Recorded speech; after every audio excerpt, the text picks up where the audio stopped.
Hello, everyone, and welcome to Blogging Theology. Today, I'm delighted to talk again to Dr. Sharif El-Tobgui. You're most welcome, sir. Thank you so much for having me again, Paul. It's a pleasure to be back. Sharif is a professor of Arabic and Islamic studies at Brandeis University in the United States. His expertise is in Islamic thought, particularly Islamic theology, law, and jurisprudence, and also in the Arabic language, Quranic, classical, and modern, as well as classical Arabic literature and poetry. Now, according to the BBC website, and I quote, June is Pride Month, a month dedicated to celebrating LGBTQ plus communities all around the world, unquote. Today, Sharif has kindly agreed to discuss Islam and LGBTQ, gender, sexuality, morality, and identity. That's the title of his presentation.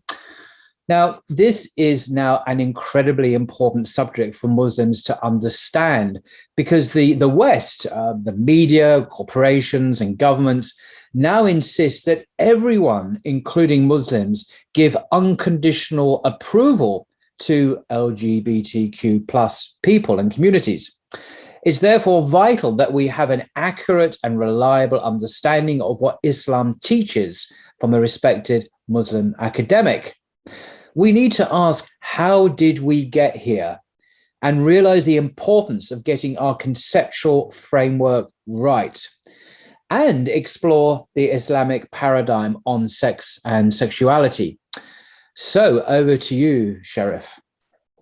Okay, thank you so much for that introduction. Bismillah ar-Rahman ar-Rahim, wa salatu wa salamu ala Rasulillah. Welcome to everyone here today. I'm very happy to be back and to get into this topic, which is a very, very important topic. I don't think I have to explain to anyone why or how important it is, particularly for people who are in the West. The topic has become one that is pervasive. It is omnipresent everywhere we look. And as we will see over the course of this presentation, it is no longer sufficient for religious communities such as Muslims simply to say, oh, well, we don't approve of particular behaviors, just like we don't approve of drinking or premarital sex between men and women. We also don't approve of, homosexual behavior. The discourse on the topic has shifted so radically and so quickly over the last couple of decades that, we're basically playing on an entirely different playing field right now.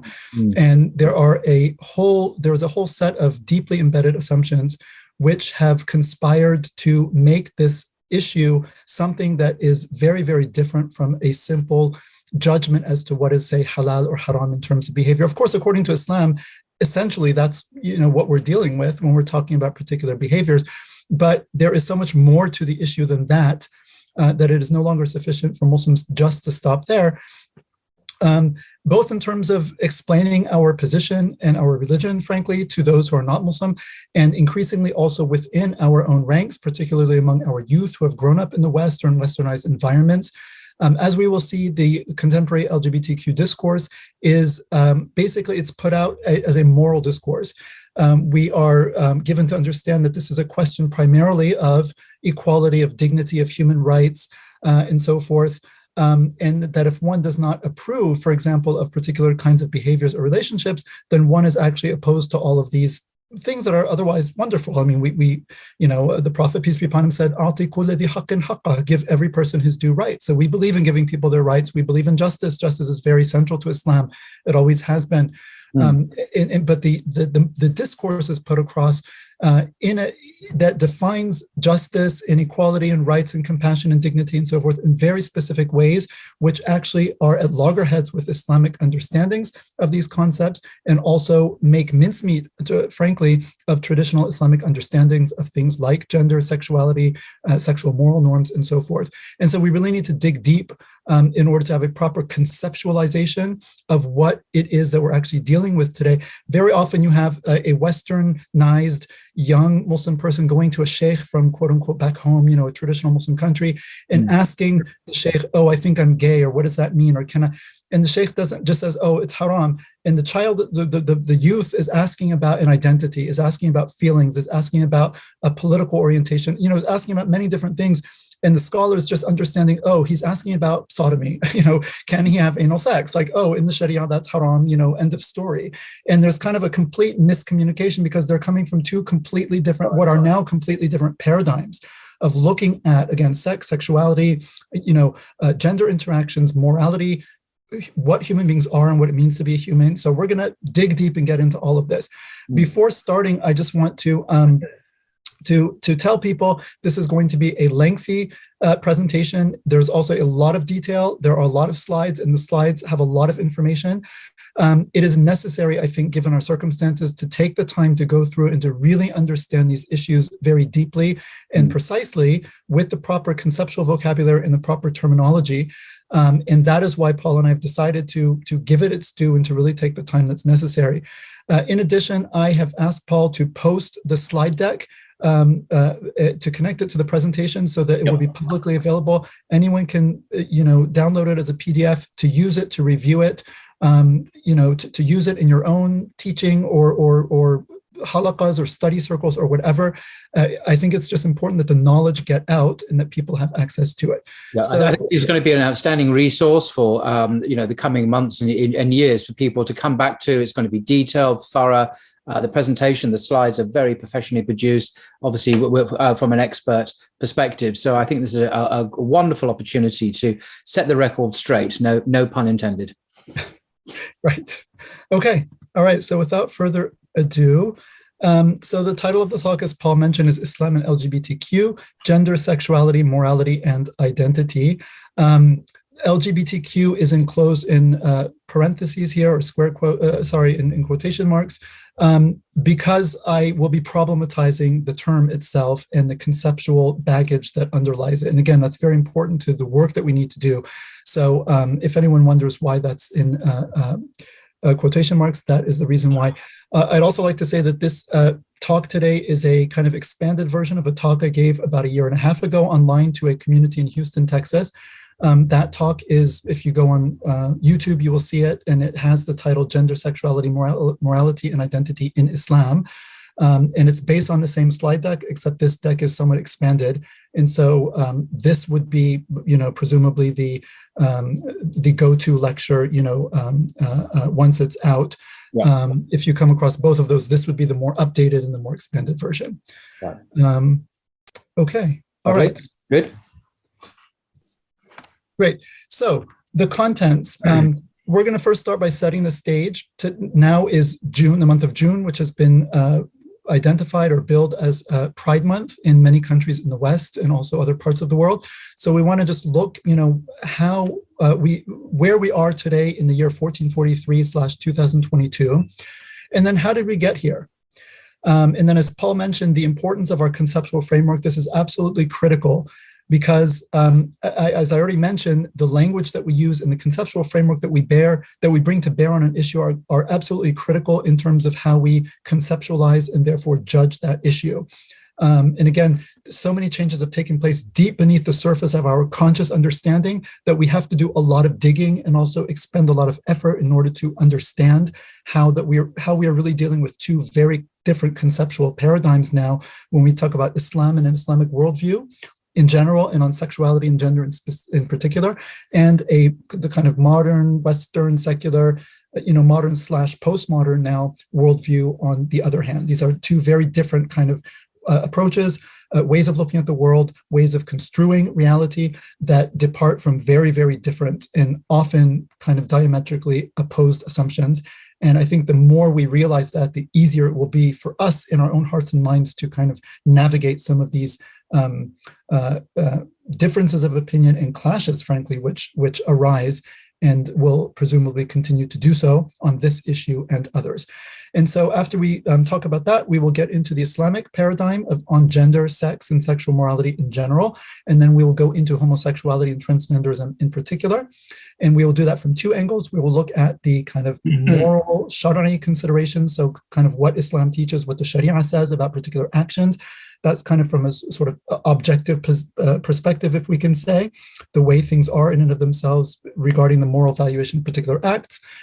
And then we'll also look at it from the kind of subjective perspective, what about Muslims who find themselves dealing with same-sex attractions or gender dysphoria or gender identity disorder? How can we understand this phenomenon? How can Muslims in those shoes deal with this in an Islamic way, while staying true to the teachings and the message of Islam? And how can we as a Muslim community support Muslims who are struggling with these types of issues, which are very real issues and can be very difficult and deep issues? How can we best serve and help our brothers and sisters in their struggle to live their lives in accordance with the will of Allah, as all Muslims are called to do? And then we will move on to a summary and conclusion, and then I will go over some resources. MashaAllah, our community has really produced some great resources over the last just half decade, 4 or 5 years, 5, 6 years, just a handful of individuals, and we'll see them by the end of this. And so I'd like to walk you through some of the resources so that you know where to go after this talk is over, and you want to continue your education on this topic and your engagement with it. So without further ado, I just want to paint a picture of where we are today. Certainly. Yes. Yeah. So in terms of literature, we said that kind of presence of the LGBT narrative is everywhere. And so starting with, say, literature, right, we see a significant growth of LGBT literature that is targeting youth specifically over the past decade. So you have this series called The Lumberjanes, which is a popular comic book series consisting of 75 issues that is directed to teenagers. And the protagonist is a Navajo trans woman, so a biological male who's transitioned to present as female with 2 gay fathers. So this is the protagonist. In the year 2010, there were approximately 10 books published by mainstream publishers for young adults with LGBT characters in them. By 2016, a mere 6 years later, the number climbed to 80. So it multiplied 8-fold in 6 years. Remarkable. And then you have the annual Rainbow Book List, which provides updates concerning LGBT books ranging from infants up until 18 years old. So there are materials. Yes, materials now being produced for the youngest of the young, so that when people first become aware of their surroundings, there is sort of an LGBT kind of presence and a narrative that is present in their kind of first acquaintance with the world, if we can say, right? Which is something that would have been unimaginable just, a very short time ago. It's unimaginable now, I would say, for many people. Yes, exactly. So, yeah. And then libraries throughout the country, throughout America, as well as probably other Western countries, now host drag queen story hours. Perhaps some people have seen pictures of this. So public libraries, elementary schools, they bring drag queens, so men who are dressed very flamboyantly as women with wigs and big dresses and makeup, come in and read to children, and the children have a great laugh, and also they kind of become more familiar with and desensitized to this type of behavior, which, until very recently would have just been considered a kind of bizarre fetish that you did in some cabaret in a nightclub on the weekend, dressing up in drag and whatever. And now this is being mainstreamed, for children. So this is a very, very different playing field, even in the West, from what we were dealing with just 10, 20 years ago. And things are changing very, very rapidly. So that's literature. Now, if we go to media, we see of the 118 films that the organization GLAAD, which is one of the predominant LGBT advocacy organizations, they counted 118 films from the major studios in the year 2019, and 22 of these films contained characters who identified as LGBTQ. So this is 18.6%, which is something like 5 to 6 times the percentage of people who actually identify as LGBT in society. Now that number has shifted from 1.5 to 3% to 5% to 10%. It depends on the way you count what it means to sort of identify as LGBTQ. Some definitions are very loose. So we have to take the statistics with a grain of salt. But certainly the idea that 20% of characters in movies identify as LGBT is certainly way beyond what we see in reality. So there's a sort of overrepresentation, if you will, just statistically speaking, that we see in the movies. But this is something that's been encouraged. But yeah, presumably there's massive overrepresentation of people in the films is deliberate policy. This is not just a random statistical fluke. So there's an attempt here to exaggerate to make a political point, I assume, ultimately. One, right.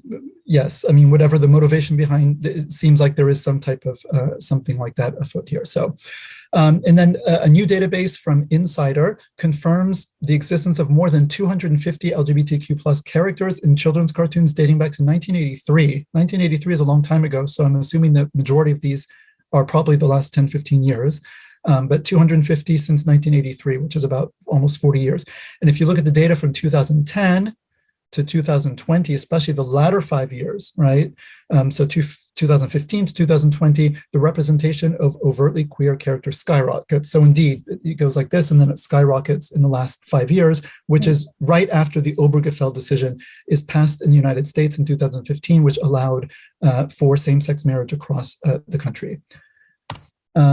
Sesame Street, SpongeBob, and other such children's shows have all had openly LGBT characters by this point.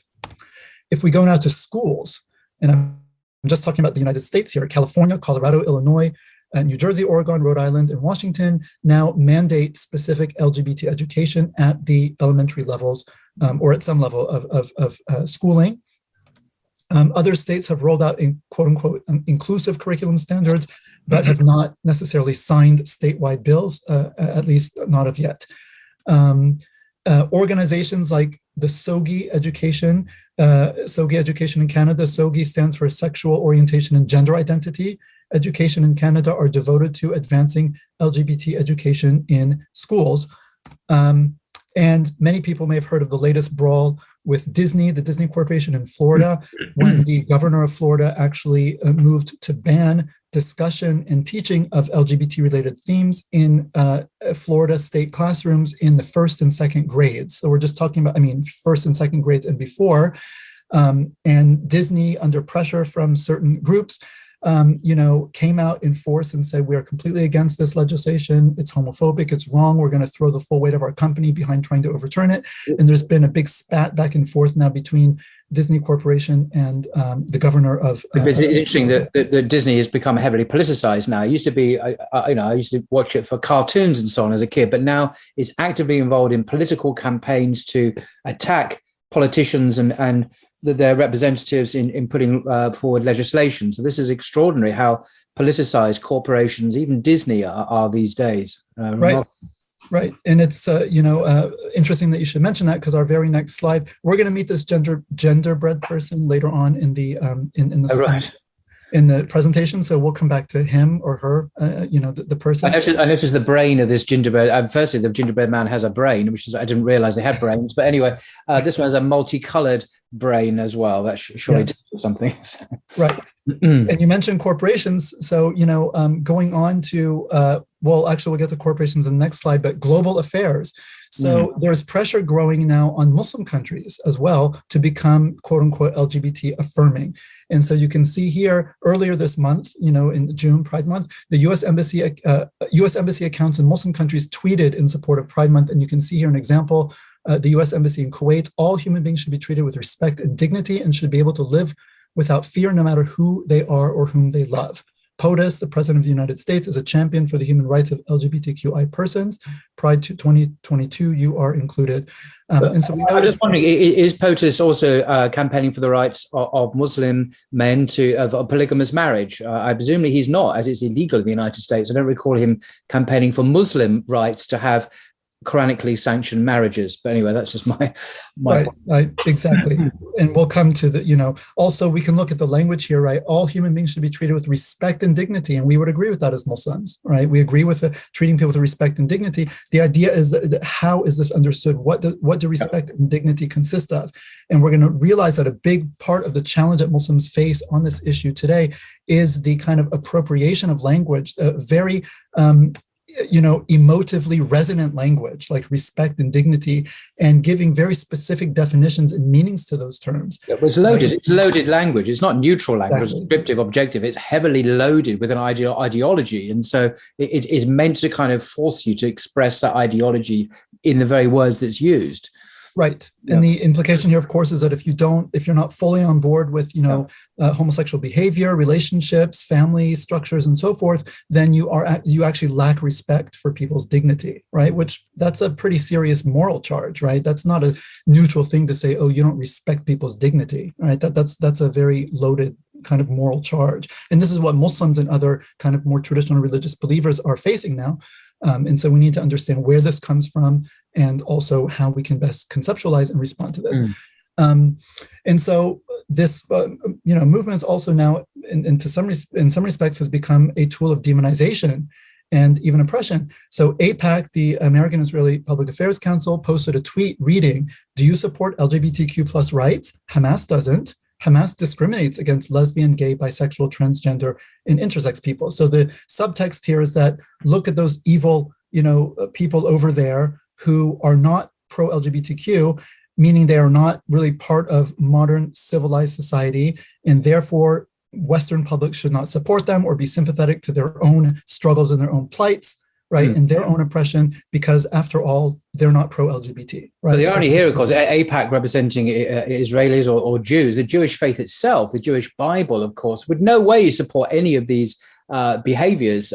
Cross-dressing is prohibited, sodomy is prohibited in Leviticus. So the irony is that this is completely contrary to the very Jewish faith that many of their supporters, being Jews, would presumably support. So there's something very, very odd going on there, that a Jewish organization should advocate completely contrary to the Jewish faith. Right. And, again, we'll see reasons behind that, but you're right that it would seem on the surface to be rather incongruous. Also, certain imams have been banned from entering particular European countries on account of LGBT critical teachings and preaching, right? So if you say that the religion doesn't allow, for example, same-sex relationships or behavior, this is considered hate speech for many people, and so imams have been banned, from speaking in this way. Okay, so global affairs. Now, if we move on to corporations, which you mentioned, Paul, this is something which really surprised me when I first came across this. I don't know if people have seen the Burger King Pride Whopper, which was put out by Burger King in Austria. I thought this was satire. When I first saw this on Twitter, I was convinced this was just a joke because there are satirical organizations. But this turns out to be an actual Burger King advert, believe it or not. Yes, absolutely. You're absolutely right. And so the headline of a story that ran about this reads, "Burger King ad prompts apology after Pride Whopper campaign featuring burgers with top and bottom buns sparks a backlash."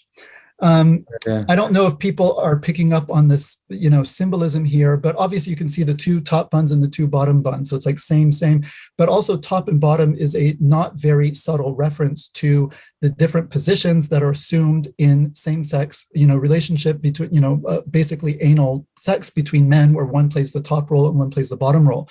And, I was wondering when I first saw this top and bottom, okay, do they really mean that? Like, that's so vulgar to put on a food. On a hamburger advert, where children are going to buy them. It's just, exactly. I was like, maybe they just meant like really the top bun and the bottom bun. But if you read the story, you'll find that there's a difference of opinion. There's like ikhtilaf that, people have a difference in the like tafsir of this, burger, this pride burger, right? And how to, but many people say, no, obviously, I mean, tops and bottoms, like, of course, if you're familiar with kind of gay culture and gay lingo, it's like a very obvious, reference.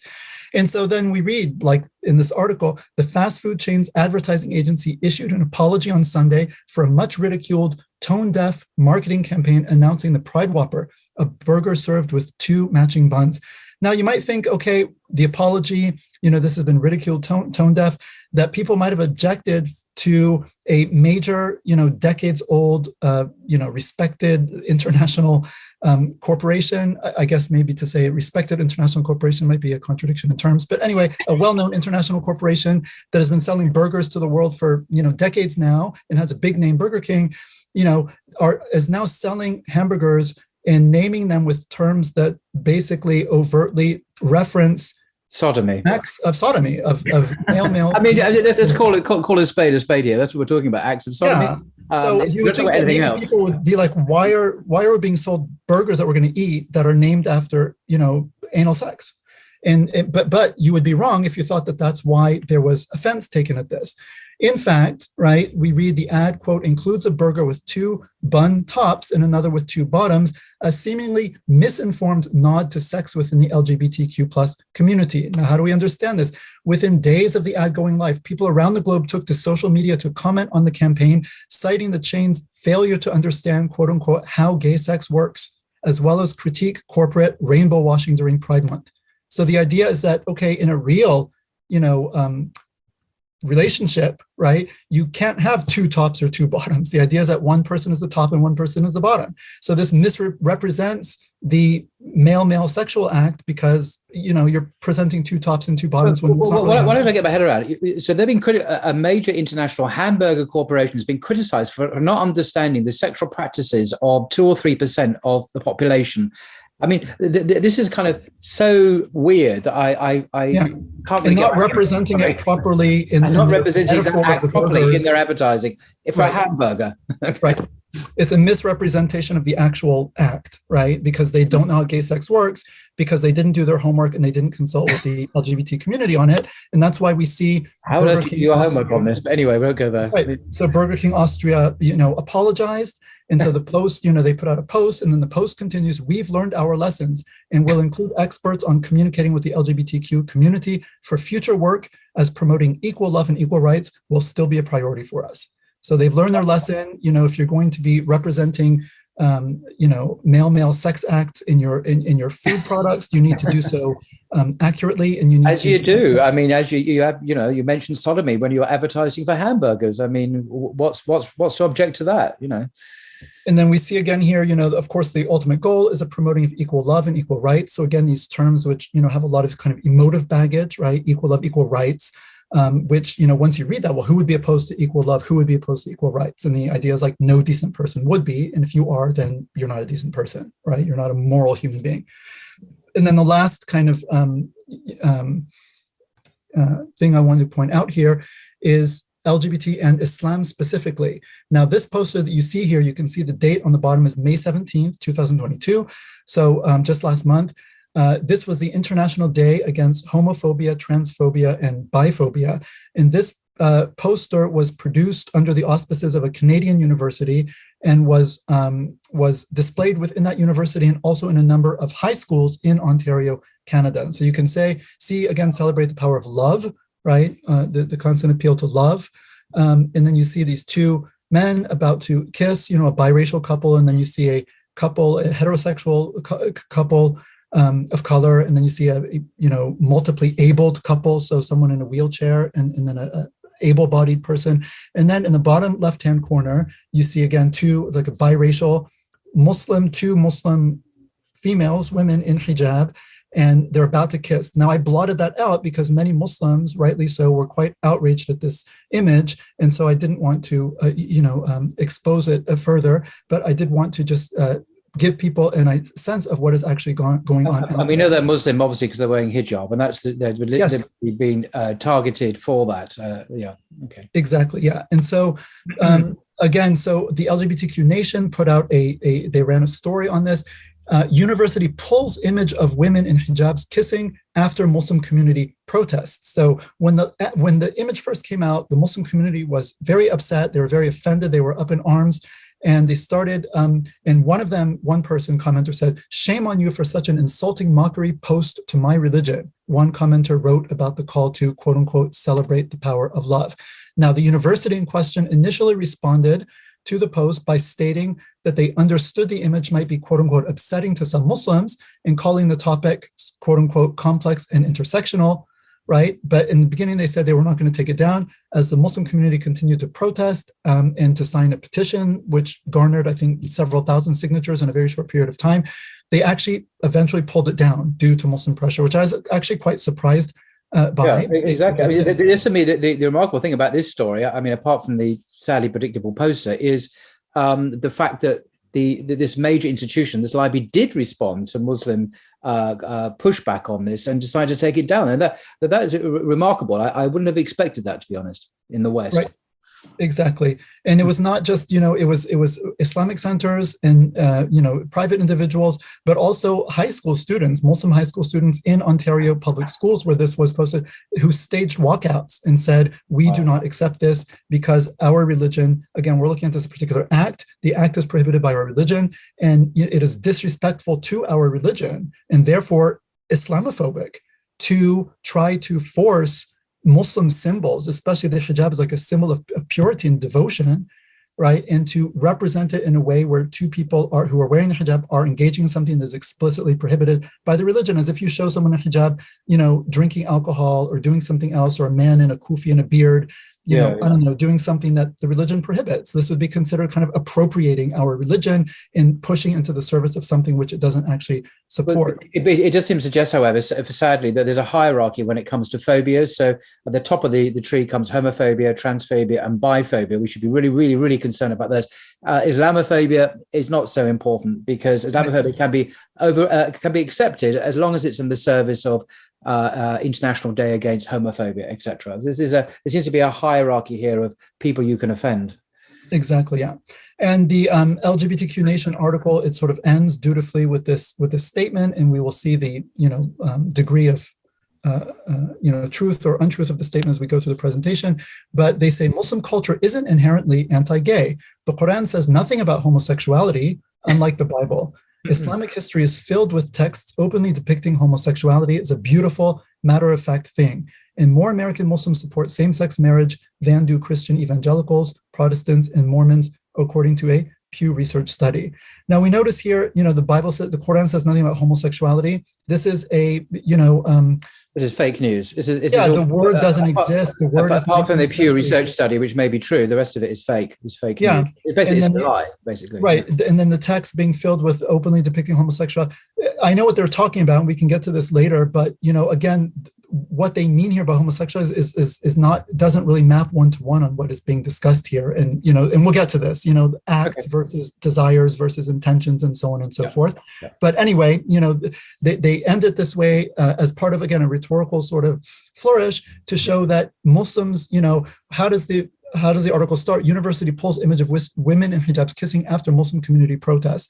Well, obviously this Muslim community must just be a bunch of backwards bigots because they protested over this thing which their own holy text doesn't even say anything about, and their own history has celebrated as being a beautiful matter-of-fact thing. So what's wrong with these?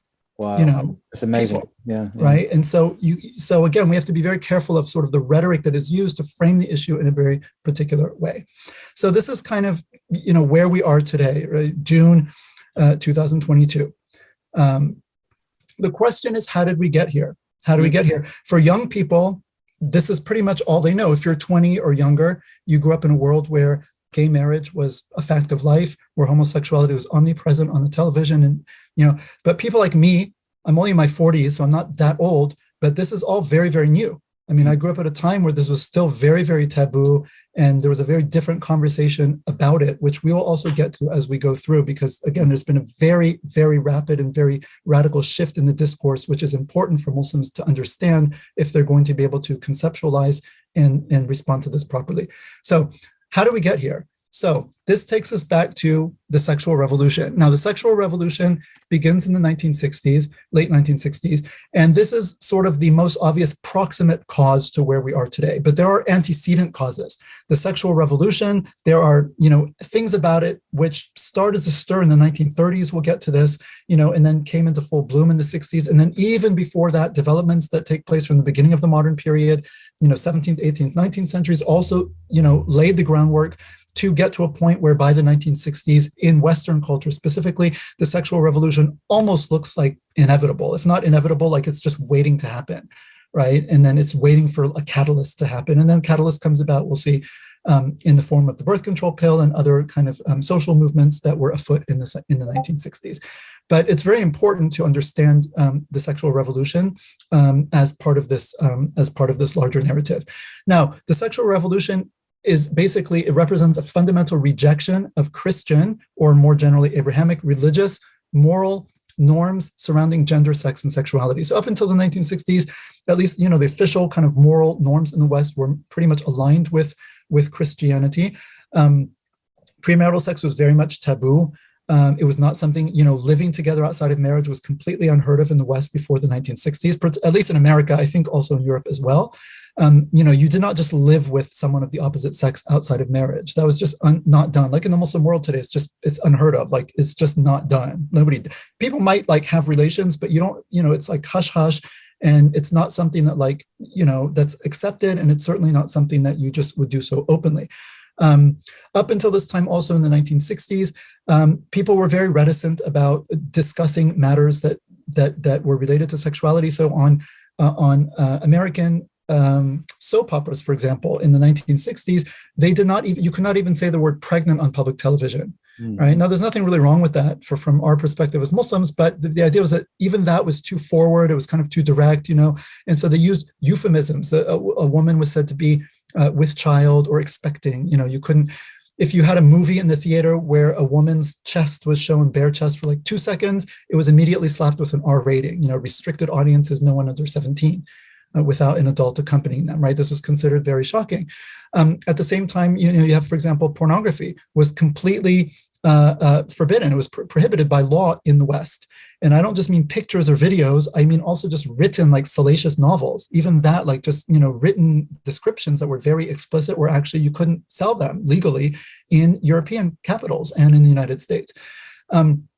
So what happened? So basically in the 1960s, you get a radical kind of rejection of these moral norms. And part of what leads up to this is before this time, right? And, at least traditionally in the West and in many societies, you have obviously the sexual act is at its core a reproductive act. We can give sex different meanings. We can engage in it for different reasons, whether to exert power over someone or to, as an expression of intimacy or love or pleasure or whatever, right? But in the end of the day, mechanically speaking, it's a reproductive act. I'm talking about the full kind of act between a man and a woman. And, traditionally, especially before the birth control pill comes out in 1959, there isn't really a very foolproof way of contraception. So the idea is that if a man and woman are going to engage in intercourse, then they are always running a fairly substantial risk of the natural consequences of the sex act, which is pregnancy and conception.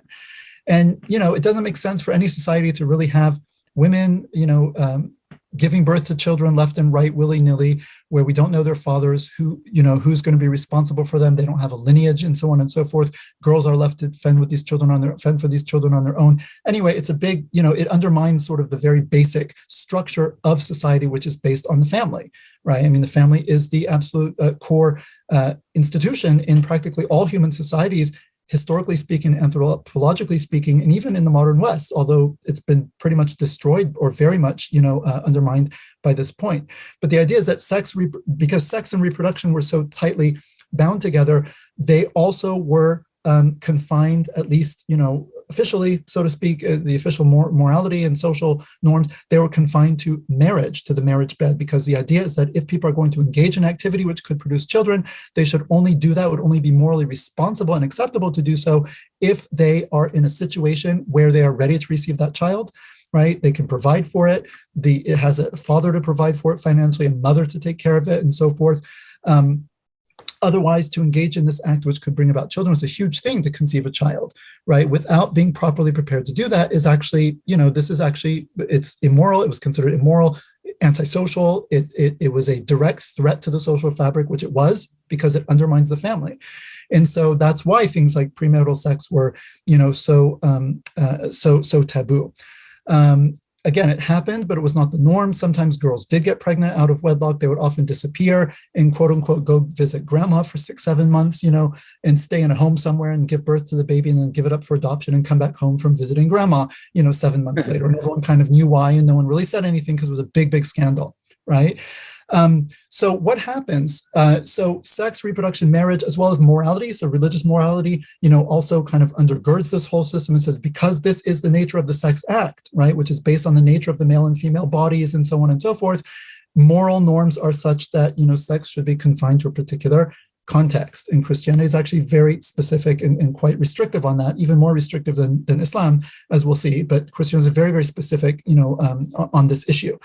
And also in Christianity, not just Catholicism, which we know about today, this is just the Catholic position, but until the 1930s, all Christian denominations, Catholic, Orthodox, and Protestant, they were actually opposed to contraception, because the idea was artificial contraception. Artificial contraception. Yes, because the idea was that it was unnatural to artificially separate the sex act from its natural consequences, which is possible reproduction and insemination.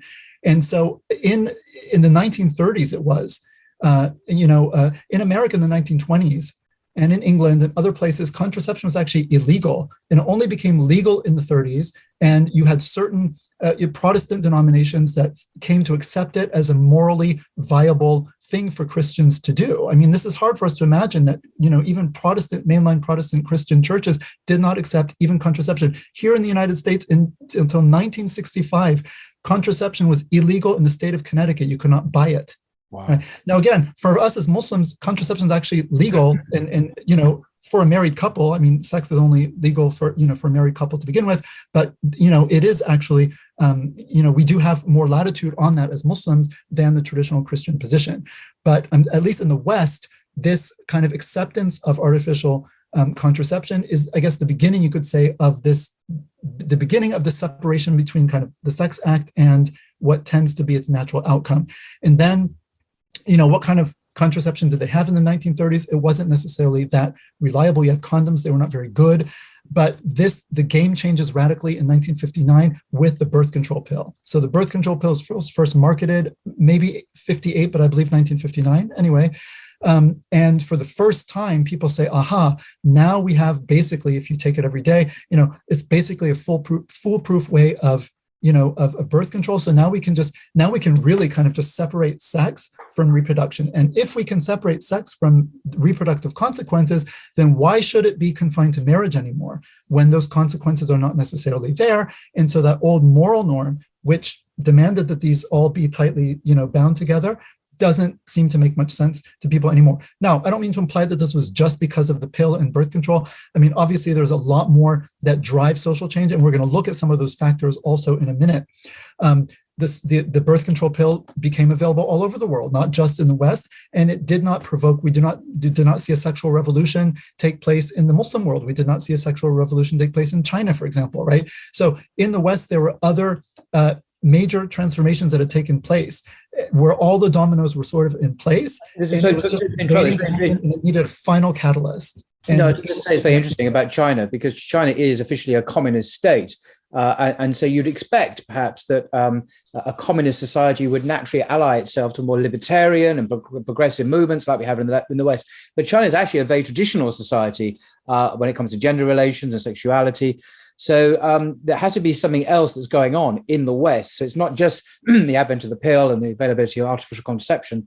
There are other factors at play, because these are also been available in China without the social revolution that has happened in the West. And I think it's very interesting that a communist society can still be very traditional, and a capitalist society in the West can be very extremely individualist in its approach to relationships. Well, capitalism and individualism anyway, they go hand in hand from the beginning, right? So that's and what you say is very true. And also, so I can stress that, so far I've just given kind of purely sociological reasons as to why, kind of premarital sex was considered so taboo before. But there's more to it than that. I mean, that's on the purely sociological level. It's a very important level. And it's also important in Islam. I mean, the protection of lineage and families, one of the central domains of the Sharia, and we will see that in a future slide. But also there's just pure moral considerations, right? Because what we do with our bodies, the way we behave, how we act, it has an effect on our souls, on our immaterial souls. It has an effect on our human dignity. It has an effect on our relationship with our Creator, right? It goes beyond just pragmatic. So because so much of this had taken a hit in the West, in the traditional religious world had been undermined, right? It seems, at least the way I interpret it, is that, by the 1950s and 60s, this sort of older morality was just hanging on by a thread. And the only reason people didn't burst through that door is because there was still this fear of pregnancy. So we just all had to hold back. But once the pill comes on, okay, now we can not worry about that anymore. Let's go ahead and just let loose. Whereas in other parts of the world, okay, the pill is available, but still, like in the Muslim world, at least when it comes to these types of issues, there was still a much stronger sense of like propriety in terms of, sexual behavior and family. And so, I mean, family remains much more central and strong. And so, and religious faith does. There's a theocentric emphasis, obviously, in Islam, exactly, orientation towards the creator. And in the West, that has virtually, well, completely, I would say, vanished, where there's a great emphasis on the dunya, on the nafs, on individual desires and pleasures and so on. So for me, it's ultimately an existential or metaphysical question that about the existence of God and a religious vision of life, and to whom one owes one's allegiance and one looks to for guidance and how to live one's life. And the West now has chosen a completely irreligious secular path. But of course, Muslims by definition haven't, and they still retain that fundamental vision of life as orientated to the worship and following of God. And of course, that is stable and enduring and leads to success in this life and the next. The West doesn't. It's a dead end, I would argue. It no longer has a vision to pursue anymore. Right. That's very beautifully said. MashaAllah. Very nicely said. And I agree, 100%. You agree? That's good. Yes, with what you said. Yes. So great. So moving on. So what we see then, so the separation of sex, reproduction, marriage, as well as morality. So these were tightly bound before, both by, kind of the nature of the act, as well as, by morality. But now, as of the sexual revolution, I always say the sexual revolution comes like splits the atom, and these 3-4 things, they just all take off in their own direction as free floating variables. So sex is now just its own thing. It's not tied to reproduction anymore, not tied to marriage, not tied to morality or what God has said or legislated, right? Now we can make of it whatever we want. Okay. And so this is also important in the sexual revolution. And we will see in the next slide. So this idea of separating these 3 things is very, very important. We're going to keep coming back to this over and over again over the course of the talk. And also there are 3 other things which are separate, which the West then amalgamates, which is also very problematic. And we'll see that and come back to it several times, but we'll get to that in the next slide. So what is the fallout of this? What is the fallout of this? The sexual revolution, we said, brings about basically a wholesale rejection of Christian moral norms. For the first time, people start openly. When I was young, they called it shacking up, right? Which was a boy and a girl, man and woman living together outside of marriage. I mean, I was young when that was still very, very new. And I remember people saying, oh, they're shacking up, they're living in sin, or, oh, it was something very novel still. And many people were like opposed to it because they thought, well, that's not right. And people used to think, oh, okay, many people thought, no, you still have to be married to have sex. Other people, well, no, you don't have to be married, but you have to be in love. And then other people, and then slowly but surely, like it doesn't even take that long, marriage leads to quote unquote just love and commitment just, well, okay, well, as long as you consent to it, no problem, right? So by the 80s or whatever, you go like very slippery slope very quickly. It's just like nothing matters anymore but consent. As long as the people are not being forced and they consent, there's no more specific moral code or any specific moral standards that apply to sexuality qua sexuality, right? So there is no sexual morality at all anymore in the modern. It's just consent, which is a complete disaster and has nothing to do with Islam. I mean, it's nothing. The Islamic paradigm is completely separate on this issue. But this is kind of the world that we are living in. Okay, and so what are some of the fallout of this? So we see in the wake of the sexual revolution, we see a huge increase in divorce, which also was very taboo in the West, and in fact illegal also in some places. Yeah, that's true. We forget how taboo divorce was and how rare it was, even within our own living memory. But now it's kind of, no fault divorce, not a problem, or almost the disposable relationships now. And the idea you may go through serial monogamy, as some people call it. So we're against polygamy. Polygamy is a really bad thing. But serial monogamy is okay. So you're having multiple partners, but just in a slightly different way. But that's acceptable, but polygamy isn't. Right. And I remember, again, growing up just in the 80s, I think when I was in 3rd grade, there was one kid in our class whose parents were divorced. And that was like a big deal. Like, oh my gosh, it's so rare. And, 10 years later, everyone else's parents were divorced too. And then also new at that time, right, is children, because of course with the sexual revolution, part of it in the 60s was also second wave feminism and this push for women to leave the home and to, sort of prioritize career over family and kind of, be on a par with men sort of in the public realm and so forth. And what this led to is that now you have empty homes because the man is out working, the woman's out working. So for the first time en masse, especially in like the middle classes and upper middle classes, of course, in the poor classes, women have always worked because they've had to, but in these other classes where women, before could stay home, be supported, you find now children for the first time coming home now after school and no one's there. And we had a name for that back in the 80s, which was latchkey children. And probably the younger members of our audience won't know that term, but we knew that because that was a new thing. Again, in the 80s, latchkey kid was a kid who was dropped off by the school bus at 2:30 or 3 and went home and actually had a key to his house and had to like open it on his own. He's a latch because there's no mother there there's no mother in the home anymore. So it's a latchkey kid. And that latchkey kid phenomenon was something very new. Anyway, so you see also a huge uptick in divorce. Let me go back to my slide here. You see a huge uptick in divorce. There's a demise of the nuclear family. And this brings about with it huge social dislocation. So there's an immense rise in fatherlessness. Obviously, when people divorce, they don't often stay in the same location. Men sometimes, just abdicate all responsibility and take off. They're not really bound anymore by the marital bond or legally bound to the woman and child other than to sort of pay, alimony and child support. But in terms of being present, there many homes don't have fathers. And there have been so many studies on how disastrous it is for children, both boys and girls, not to have a father, right? And we live in a society which demonizes men, right? But men, the presence of a man in the house, I'm not saying, some men are tyrants, but in general, the presence of the father in the home, a strong father figure is very, very critical for the health of children and the stability of children and therefore of society, right? And so this rise in fatherlessness is correlated with a rise in delinquency.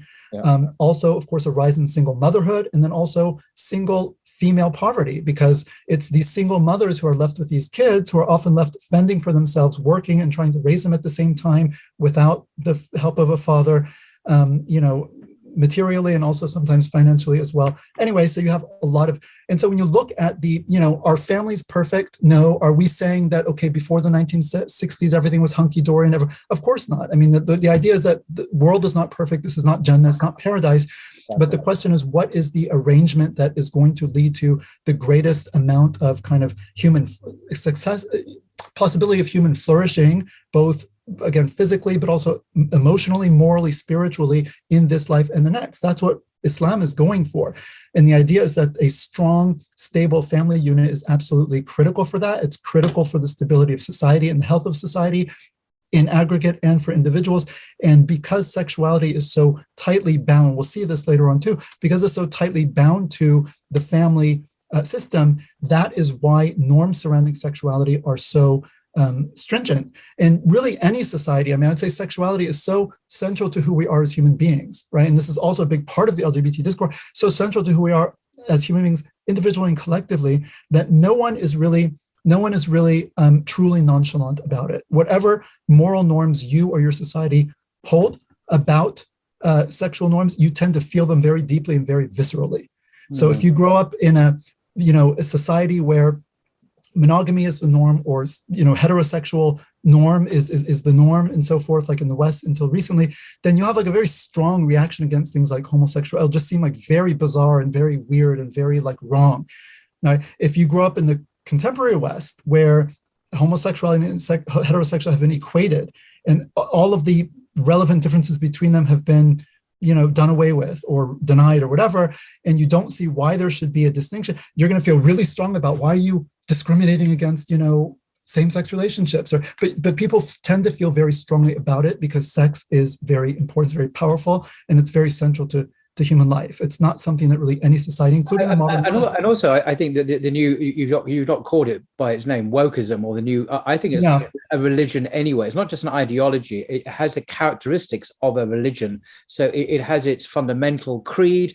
It has its sinful aberrations. You're not allowed to commit heresy, in other words, disagree with it. And so it's not just that sex is a powerful and emotive subject, yes, of course, but also ideologically, it has the characteristics of a religion with all that that means for the other and the demonization of a heretic. And of course, in a Christian West, a post-Christian West, what did you do with heretics? You persecuted them or you executed them. So that this kind of binary kind of thing is very strongly in American post-Puritan culture, I would argue, is also still here in England and in Europe. You had this kind of quasi-religious impulse, which is also infusing this wokeism, which I think is a quasi-religion. Right, and you're right about that. And there are a lot can be said about. I mean, we could have a whole separate, talk about that. But yes, you're absolutely right, and that's a big issue too. That that really influences a lot the way this kind of discourse is deployed and takes place in the current scene. So. Yes. So back now to this. So, all right. So what does this have to do with LGBT, right? What does this have to do with LGBT? So the idea is that, it is in the midst of the sexual revolution and the rejection of the traditional norms and the breaking up of sex from reproduction, marriage, and morality. It is in this sort of, context that something like that you see a rise in the visibility and prominence of homosexuality and gay rights, or the gay rights, or the gay liberation movement, which basically rides on the coattails of the sexual revolution. Because again, think about it, if sex is now its own thing and is not necessarily tied to reproduction, marriage, and religious morality, then again, so what is it about? Well, it's about pleasure, it's about, relationships, it's about fulfillment, it's about romance, it's about, a lot of other things. And if that's really what it's about and not about these other things, then, okay, well, two men can love each other, or two women, and, all of those other things, they seem to apply more on a par, right? If you take the reproductive and the family and the traditional morality aspect out of it, all of a sudden, homosexual and heterosexual relations seem to be much more commensurate. And so people start to see, well, okay, well, why should we accept one and reject the other? And then, of course, it was clothed in terms of, okay, this is a minority, statistical minority. And on the right, the also coattails of the civil rights movement, especially in the United States, with, African Americans, Black Americans, and so forth. The idea was, okay, well, we're a minority too. And we'll get to this later, because there's an equivalency that's very strong. And this is part of wokeism specifically. You have gender, you have race, gender, and sexual orientation, sexuality, right? LGBT. And these are all equated. And this is something which, again, for us as Muslims, these are all three completely separate things. I mean, race is one thing, and the way the religion approaches it is like very one way. Gender is very different from race, and sexuality and sexual behavior, which is what the Sharia is concerned about here, is completely different. So these are three completely different things that have literally nothing to do with each other. But in the contemporary West, they're all just thrown together as like minority rights. I mean, women are not a minority, but like, say, you have racial minorities, sexual minorities, and then women, the idea is that, okay, historically, they've been sort of the underclass. And so all of these are sort of three underdog classes. And so they're all equated, and you're either on board for justice and for everybody, or you're just incoherent at best and immoral and bigoted at worst. And again, this is not a paradigm that's really going to work at all from a Muslim perspective. And we'll see this as we go on. But it's important to realize that, again, that's a very, very strong motif in our contemporary society. So all of this, of course, puts all traditional religious believers in a difficult position. I put traditional in there because, in the wake of the sexual revolution, many, many denominations of mainstream Protestant Christianity in the West, as well as, certainly Reform Judaism, as well as, conservative Judaism, which isn't really all that conservative, have really taken on the basic assumptions of the sexual revolution in terms of gender norms, gender equality, also in terms of, the sort of elective nature of sex, that we do have the right to just kind of, have sex whenever we want, as long as it's, consensual and so forth. And so, but I'm talking about traditional religious believers, so traditional Catholics, traditional Orthodox Christians, as well as traditional Protestants, evangelicals, and others, and Muslims as a whole, have not really conceded as a body. And so Muslims are sort of, I always say, Islam altogether is Orthodox, more or less. The mainstream Islam is Orthodox, which is not necessarily the case, at least in the West, in some of these other traditions, although it is outside of the West. And that's why you see the Church of England and the Episcopalian Church, which is the American branch of the Church of England, has really been split apart on this issue, because they have so many bishops that come from Africa, where, again, socially speaking, like, they're just not on board with this, and they have a different social context. They did not go. The sexual revolution is very specific to Western culture. It's not a global phenomenon. And so those bishops are like, forget it. We're not endorsing gay bishops and homosexual marriages in our churches in Africa. Like, you've got to be crazy.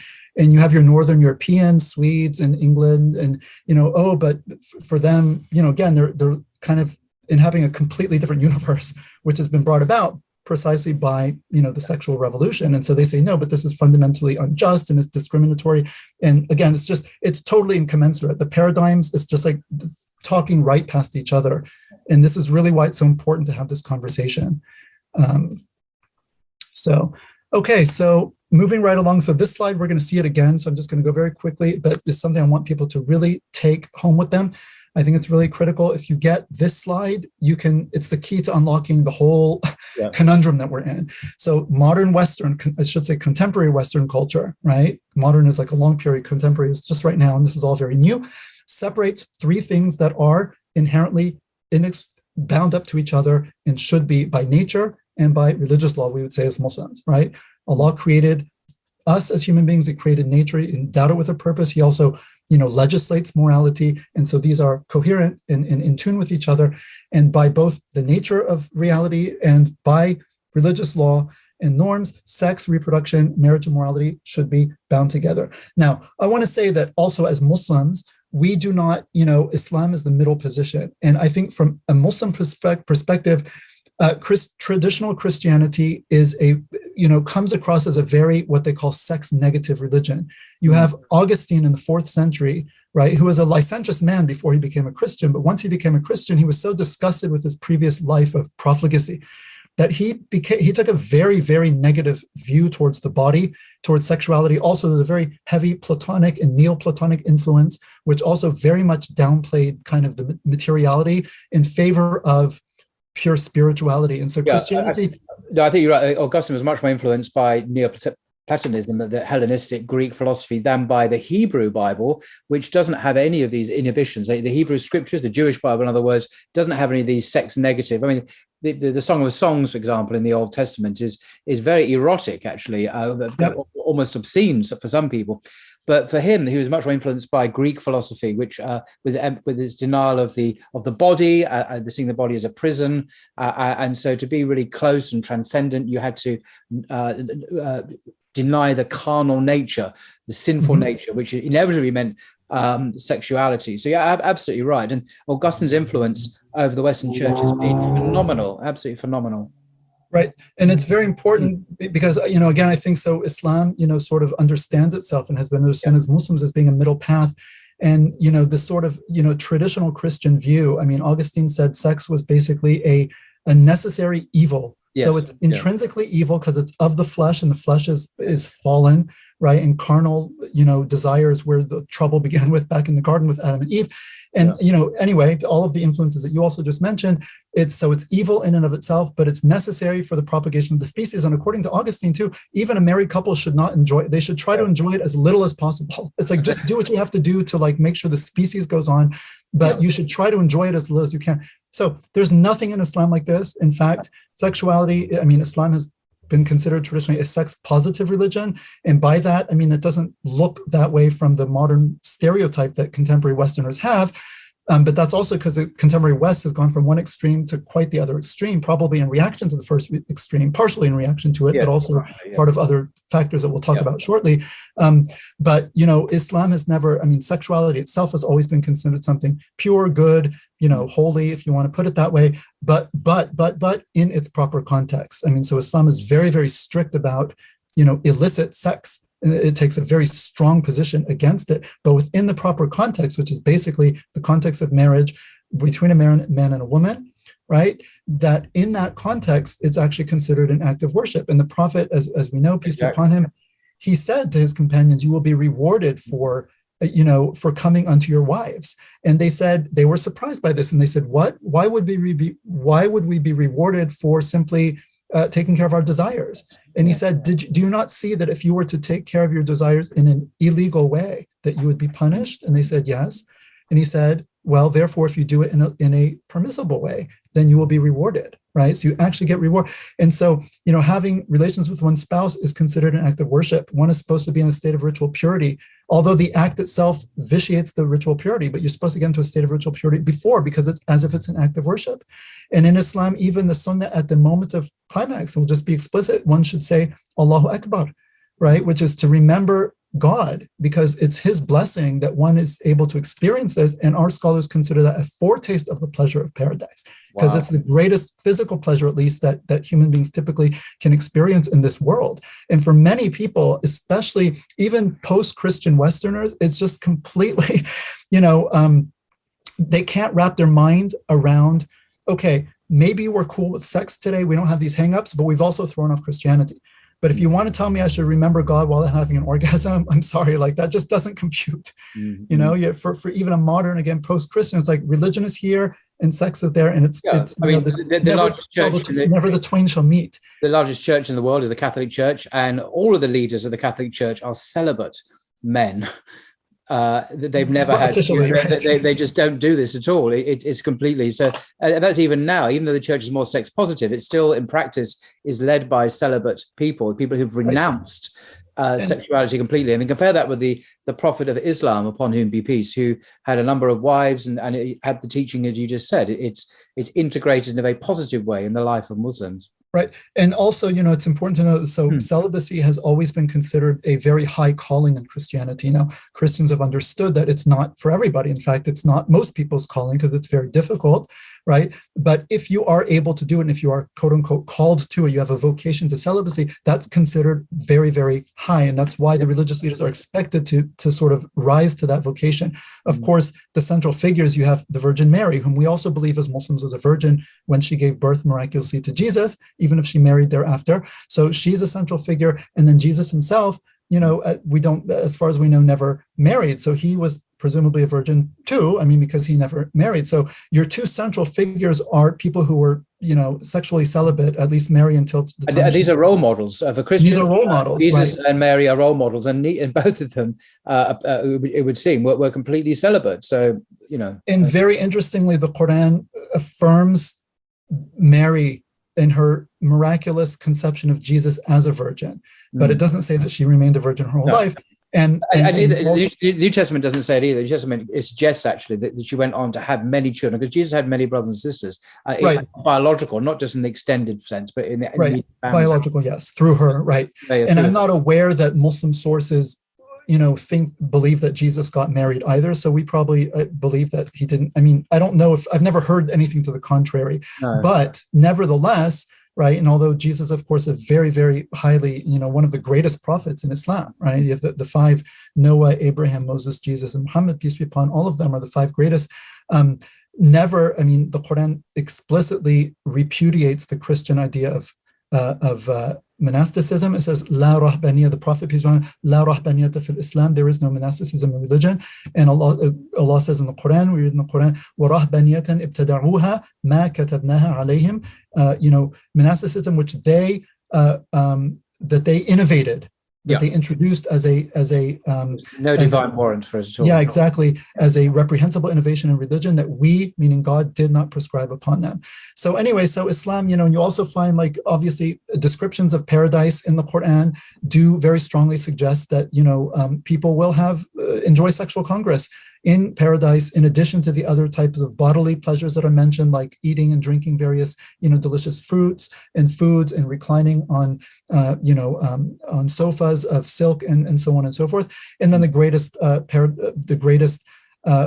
pleasure of paradise, of course, is the vision of God himself, right? The ru'ya. But nevertheless, the Quran, doesn't really have a fundamental problem with these sort of the physical aspect of being, but it brings it under the divine law and the divine ruling, and it dignifies it and sanctifies it by making these bodily functions, so to speak, a concern, part of the divine concern, shall we say. So Islam some have said that, I remember Christopher Hitchens once said, Islam is very grubby. It's like kind of in the dirt, he said. He was an atheist, but he was very anti-Islamic, Very.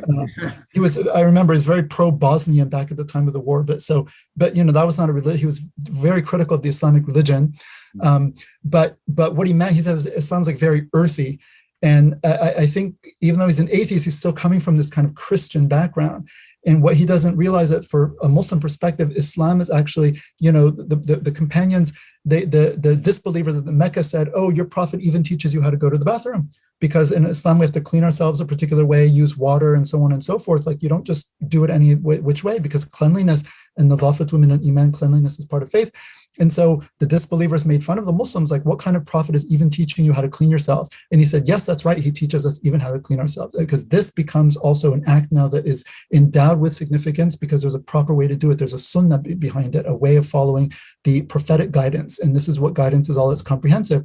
And so you have this, notion that these bodily functions, they have to be, of course, trained, and they have to be schooled, and they have to be reined in, and they have to be directed in the proper way, but they are not in and of themselves wrong or bad. And that's why you have Muslim scholars with no qualms whatsoever talking about, these things in paradise, and even writing some of the great scholars. I mean, I'm kind of going a little off topic, but again, I think it's important for us to realize from a large percent, because we will be told that we're prudes. If you're not on board with the LGBT, then you guys are just repressing this. No. Islam very much throughout its history, has been very open. We have major scholars of the religion who also wrote basically sex manuals. I mean, not just about fiqh, the rulings of it, but how to actually pleasure your spouse and yourself in different positions and so on and so forth, written by religious scholars. This is part of their scholarly output. It's a completely legitimate, subject of inquiry. No problem whatsoever, but within the proper context. So Islam has always had that middle. I think the Christian perspective was so anti-body, anti-sex, also, I think maybe, quite anti-woman in a lot of respects too, with, Eve was the one who brought sin into the world and so forth. There's nothing equivalent like that in Islam, right? That it went from that to like, sort of the other extreme. And we see that now. But, as Muslims, I think, again, Muslims, especially in the current Western environment where we are compared to the current environment, we are very strict and quote unquote like prude. I mean, prude, it doesn't necessarily have to be a bad word, but very restrained. And we have a stern sexual morality. Absolutely. And it's central to our religion. But that just means that sexuality has to take place in the right context. And we're very, very insistent upon that. But in that context, it's a fine thing. It's a good thing. It's nothing to be ashamed of. And that's the proper balance. That's what we would say as Muslims is the proper balance. All right. So moving right along. So you have this separation, right, of sex, reproduction, and marriage. We'll see this again. And also now coming back specifically to the LGBT issue, and we'll see this again too, I'll go into much more detail, that while it separates these three things, which are by nature and moral law and religious, prescription tightly bound to each other, it also amalgamates or puts together three things that ought to be rigorously separate, and which were separate before, and which contemporary Western culture starting in the late 19th century started to put together, namely desires, actions, and identity. And desires, particularly same-sex desires, homosexual desires. And when I say desires and actions are put together, what I mean by that is that, because morality is thrown out the window now, religious morality, the actions are seen to flow from the desire. The presence of the desire is sort of where we start. And then if the desire is present, as long as everyone consents, right, then the action naturally flows from it. It's unobjectionable morally, because it's simply responding to the desire, and there's no consideration on the basis of which the action should be repudiated in a moral sense, right? So you have desires, actions flow from it, and then this is key. This is absolutely critical, and we'll see this, in a future slide, that on top of this is built now an entire personal identity.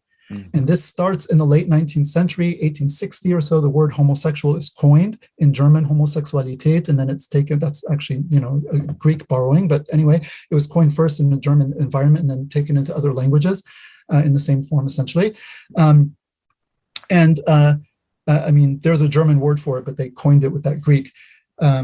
Anyway, and so only quite recently in Western society have people started to see themselves in terms of having a sexual identity. And again, very important, because anyone who grows up in the modern world will take it for granted. Oh, you're gay or straight, or gay, straight, or bi, or, and I read all the time, everyone has asexuality, right? Well, which is your sexuality? Well, no, this idea of asexuality, like ITY, as an abstract noun, this is also a new coinage. Like, what is sexuality? How do you say that in Arabic, or other languages? It's a new thing. So the idea that even 100 years ago or 110, 20 years ago in the West, if you were to ask an average person on the street, are you straight?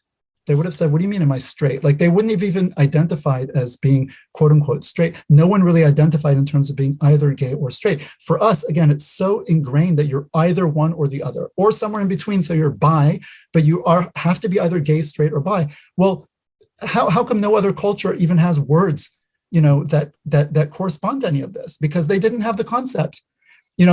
Sexual behavior was something you did. It was not something you were. And we'll see this very important, right? Even, people have been engaged in same-sex behavior. It's attested throughout history, and we can see it. And we know it goes back at least to the time of the people of Lot, right? And it's in Greek culture. You find it also in Muslim culture. If you look at the actual, culture, of course it existed. It's practically universal, not totally, but practically universal. There seem to be some tribes that don't have a concept of same-sex behavior, but it seems to be quite rare. But the idea is that this was something these were things that people did. It's not something you were.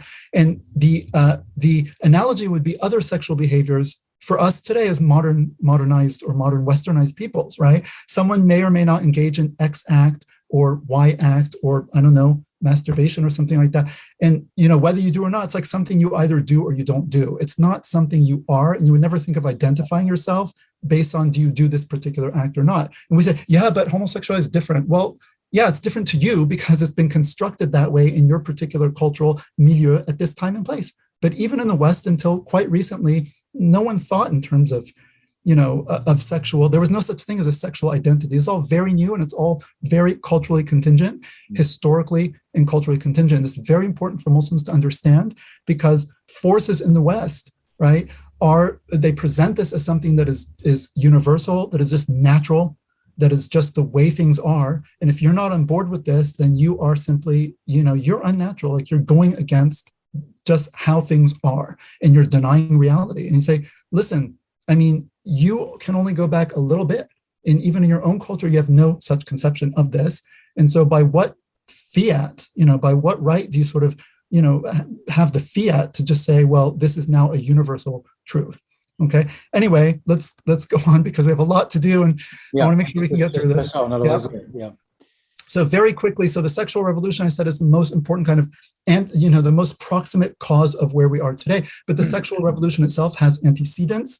And again, important for us as Muslims, we're trying to get a large conceptual and historical view of the issue so that we can understand them in their proper context and as deeply and as accurately as possible. So sexual revolution has antecedents, right? This goes back to, you could say, the rise of sort of the modern period, 15th, 16th century, 17th century, particularly with the scientific revolution.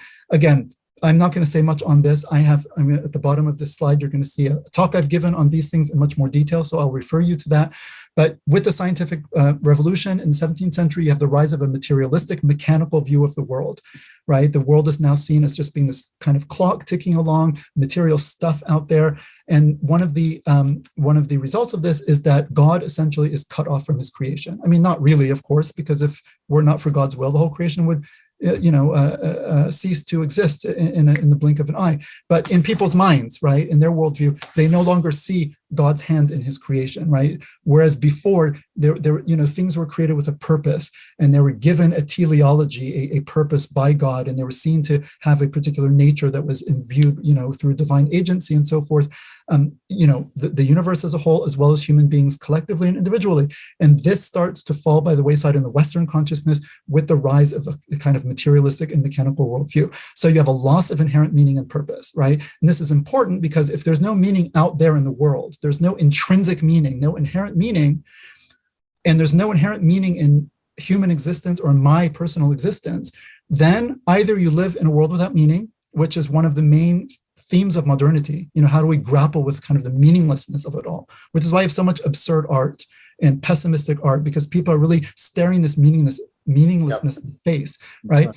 So either there is no meaning, or whatever meaning there is, because there's no meaning out there that's been put in it by a creator God, the only meaning that there could be is something that's self-generated. I generate the meaning and I impose the meaning. And that goes back to why we say now, as of the sexual revolution, okay, the male body and female body, they don't mean anything anymore. There's no inherent it's obvious that they're meant to be complementary. I mean, just, a 5-year-old could tell you that. Just look at the one body and the other. It's clear what was meant to go where and how it's all supposed to fit together. But the idea is that there is no more, this is not seen as like intended or endowed with like an inherent purposefulness or teleology or nature that, that to violate would be a moral violation, right? Your body is just stuff, and you inhabit it as this immaterial mind, and it's up to you to like, run your stuff however you want, do with your stuff whatever you want, and to give whatever meaning to your stuff and what you do with it that you want to, right? So you're just sovereign to kind of impart meanings. And this is totally different from the pre-modern worldview, completely, alien to the Islamic worldview, obviously, right? But this is sort of very central to the modern consciousness. So that's 17. Now, if we go into the 18th century, you have the Enlightenment, right? And the Enlightenment is basically puts human reason in the center and makes it the standard of all knowledge, including moral knowledge. Now, what falls by the wayside here? Revelation. Revelation gets discredited. We're talking about specifically the Bible, because that's revelation for the West, was the Bible, the Christian and Jewish scriptures. So this is discredited for, higher biblical criticism, very important here. I know you've had many guests on here who are world experts who have discussed that issue. Also, geological findings, which were incompatible with a straightforward reading of Genesis, the timeline of Genesis. Darwinism in the 19th century is a major secularizing factor, although it doesn't necessarily entail, atheism. Nevertheless, sociologically speaking, there's no doubt that Darwin's theory of evolution had a massive impact on the kind of loss of meaning and sort of religious sentiment in the West. There's a book written by Owen Chadwick, I believe a British scholar. Yeah, professor at Cambridge, I think. The secularization of the European mind in the 19th century. So it's really the 19th century where all of this stuff trickles down, and the average everyday person in the West mind becomes secularized. And so at the beginning of the century, of the 19th century, you cannot be hired in a university to teach if you're an atheist. Who would hire an atheist to teach people in a university? It's just considered so, deviant and immoral. Where do you get your morals from? You don't believe in God. You don't believe in an afterlife. How can we trust you? And by the end of the century, you have Nietzsche famously declaring, again, blasphemous from a Muslim perspective, quote unquote, God is dead, right? And in the space of 50, 60 years. Right. So anyway, that's jumping ahead. So 19th century. So we have the rise of the materialistic mechanical worldview pursuant to this scientific revolution. You have the Enlightenment of the 18th century, then liberalism. All of these are humongous topics, obviously. I'm just giving a very, very quick, overview. Liberalism in the 18th, 19th century, classical liberalism, it puts a premium on human individual freedom and personal autonomy. And this, in a sense, makes sense. Okay, if there's no God anymore, really, in our consciousness, and the world is just there, now man rises to the top, right? This is kind of the deification of man.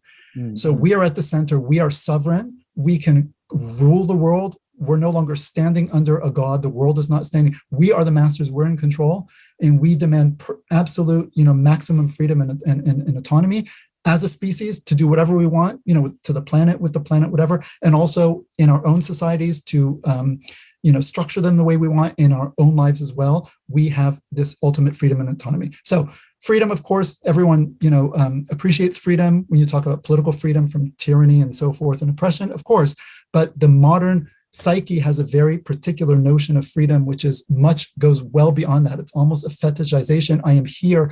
I am born to be absolutely as free as possible from all external constraints, be they moral constraints, religious constraints, the ties of family, the ties of tradition, the ties of society, right? Every, such tie is just a barrier that is meant for me to break in order to actualize my own self. So this self-actualization, this self-realization. And we'll see, again, a little bit more in detail where this comes from. This is absolutely critical. And this is very deeply embedded in current discourses surrounding sexuality in general in the West and homosexuality and LGBT in particular. And again, these assumptions lie so deep beneath the surface that we are really not aware of their presence because they're so buried. And they've impacted our psyche so much that we just, of course, like that's just natural. You just think that's the way the world has always been. That's the only way to see it. And you don't realize that this is actually just a particular way. I see the sun reverberating on my face, so excuse me. So you have that. And then again, I will refer you to a lecture I gave that goes into this in a lot more detail. It's called Negotiating Paradigms, Islam and the Modern Worldview. Every blue title you see in this presentation is a hyperlink. So again, this slide deck will be available to you, and you can just click on the blue links, and they will take you directly to what they're connected to. Sexual Revolution, Antecedent, very, very quickly. There's a great book that came out in 2020, The Rise and Triumph of the Modern Self by Carl Trueman. There's a subtitle which is quite long. It's something like Cultural Amnesia, Expressive Individualism, and the Sexual Revolution, something like that. So quite a jawbreaker for us. Yeah, exactly. So this is a very, very good book. And also just this year, I mean, literally in March, he came out with a abridged version of it called Strange New World. But if you can read the original, I would definitely do it. It's maybe 400 and some pages. It's quite a thick tome, very, very well done. But for more of a lay audience, so to speak, I mean, there is a 180 page kind of, digest of it, if you want, with the main points. And so I'm taking this, what I'm presenting on this slide is taken from Trueman. So he traces back to Rousseau, Jean-Jacques Rousseau, who, of course, is a Genevan, Swiss philosopher and man of letters of the 18th century. So his dates are 1712 to 78. And very quickly, so Rousseau locates identity in the inner psychological life of the individual. So this is what Trueman says is the beginning of the psychologization of the human being, right? So for Rousseau, feelings are central to who we are. Does that sound familiar to anyone? It's like this is the air we breathe. Authenticity, another very important word for the modern individual. Authenticity is tied to the outward expression of inner feelings, right? So who I am is not the role I play in society, which in other society, okay, I'm a father, I'm a husband, I'm a son. Who I am is the roles I play. No, who I am is my own private, personal kind of inner feelings. That's the primary locus of who I am. And to be authentic means that I live outwardly exactly in accord with my inner feelings. Now you can say, fine, but your inner feelings need to be controlled and they need to be, molded, and they need to be shaped, and they need to be trained. Right. And Rousseau probably would have agreed with that. But again, the seeds get set. And then as this idea develops, it becomes more and more like whatever I feel inside is who I truly am deep down. And for me to live authentically, I must be able to live outwardly how I feel inwardly. And any discrepancy between the two is a lack of my proper self-realization. It's a lack of my becoming fully the human I am supposed to be, or I am deep down. And you can hear in this resonances of what we hear around us today, especially with transgenderism, right? Okay, I have a male body, but I am a woman. Not I feel like I'm a woman, but I'm not, so I feel like that way there's an issue. But I actually am a woman, because if I feel like I'm a woman, right? You can say, but wait a minute, but you've got a male body. So are you a woman or a man? Well, this is a metaphysical question. People have to realize this. It's a metaphysical question. What role does the body have to play in the definition of who you are, and what role does the mind, the inner subjective self, play, right? Is it all the physical and the psychology means absolutely nothing? Is it all psychology and the body means nothing? Is it both? These are metaphysical questions. And the fact that we have gone from, in just a couple years, especially on the transgender issue, 10 years ago, gender identity disorder, that's what it was called. That means if you have a male body and you feel like you're a female, or vice versa, then you have a disorder. Now, we're not blaming you morally for that, because it's a disorder. Okay, you couldn't help it, but people recognize there's a disorder. It's not supposed to be the case, quote unquote. If you have a male body, you should identify as a man and feel like a man. And if you don't, okay, there's a disorder there. We need to try to figure out what to do. Right? That then changes to gender dysphoria. Dysphoria just means, okay, I'm uncomfortable with it. So it's no longer a question of you're objectively like out of kilter or off kilter, out of sync with your biology, and that's a problem, because you're supposed to be one integrated person, right? It now becomes, okay, dysphoria. Well, if you're troubled by that or uncomfortable, okay, then you've got dysphoria. We'll try to help you. And now, just a couple of years later, even saying gender dysphoria is considered offensive to many in these movements. And the idea is like, no, I am a woman, or I am a man in the wrong body, period, right? And the body's wrong. The body means nothing. The objective kind of physiology, it doesn't matter. It's all the psychology. It's all, so it's the maximum. And so Truman will say, well, this is, I mean, Rousseau would have been aghast, I mean, probably, but he would say this is kind of the ultimate, logical outcome of this idea of making the internal, given such primacy to the internal. But this is not really new in the West. We have this idea of dualism, which goes back to the ancient Greeks, where the idea is you have the body and the soul is preeminently important. That's the precious thing. That's the soul is that which you gain knowledge of the divine and become divine in a way. And the body is seen as like a prison. It's called a prison in Platonic philosophy. So this is the old hoary notion of dualism, which goes back to the ancient Greeks, resurfacing post-Renaissance in Rousseau and his thinking. But it's not really new. It's a fundamental category that we see much earlier in Greek thought, resurfacing in the modern world, and is very contrary to the Abrahamic faith. So the Hebrew Bible, for example, has a much more integrated, holistic understanding of the human being as being one, sort of a part soul, part mind, part body, not as dualism where it's split apart. So I think we're seeing some deep Western tributaries here surfacing up again in the modern times, which are not really new. I mean, okay, they have certain new configurations, but the fundamental metaphysical duality is there over millennia, I would argue. Right. And again, I think that's a great point. And I think, really like the Arabs say, La jadida tahta shams, there's nothing new under the sun, like it's plus ça change, plus c'est la même chose, right? I mean, there's really nothing new. I mean, all of these ideas, atheism, this is all, just recycled from like the sophists and ancient, but it takes a different guise. So you're right that you have that dualism, but I think it's given a specific valence in the modern period that, it becomes sort of this very specific outgrowth, so to say, of something that had seeds there before, but was also kind of balanced out by other types of considerations, which fell by the wayside. And then you get this kind of excrescence, right? This outgrowth of this kind of like very radical internalization and subjectivization and personalization and individualization of the notion of the human being, right? And this is absolutely fundamental to the modern, and this is at the base of people saying, well, this is who I am, right? It's not just sexuality, right? And the idea is because you're not anything other than your internal feelings. And if you're going to deny me that, well, then you're denying me my very humanity. Well, what's tragic about this? Why people say that, but the whole thing is kind of like there's a wrong turn been taken.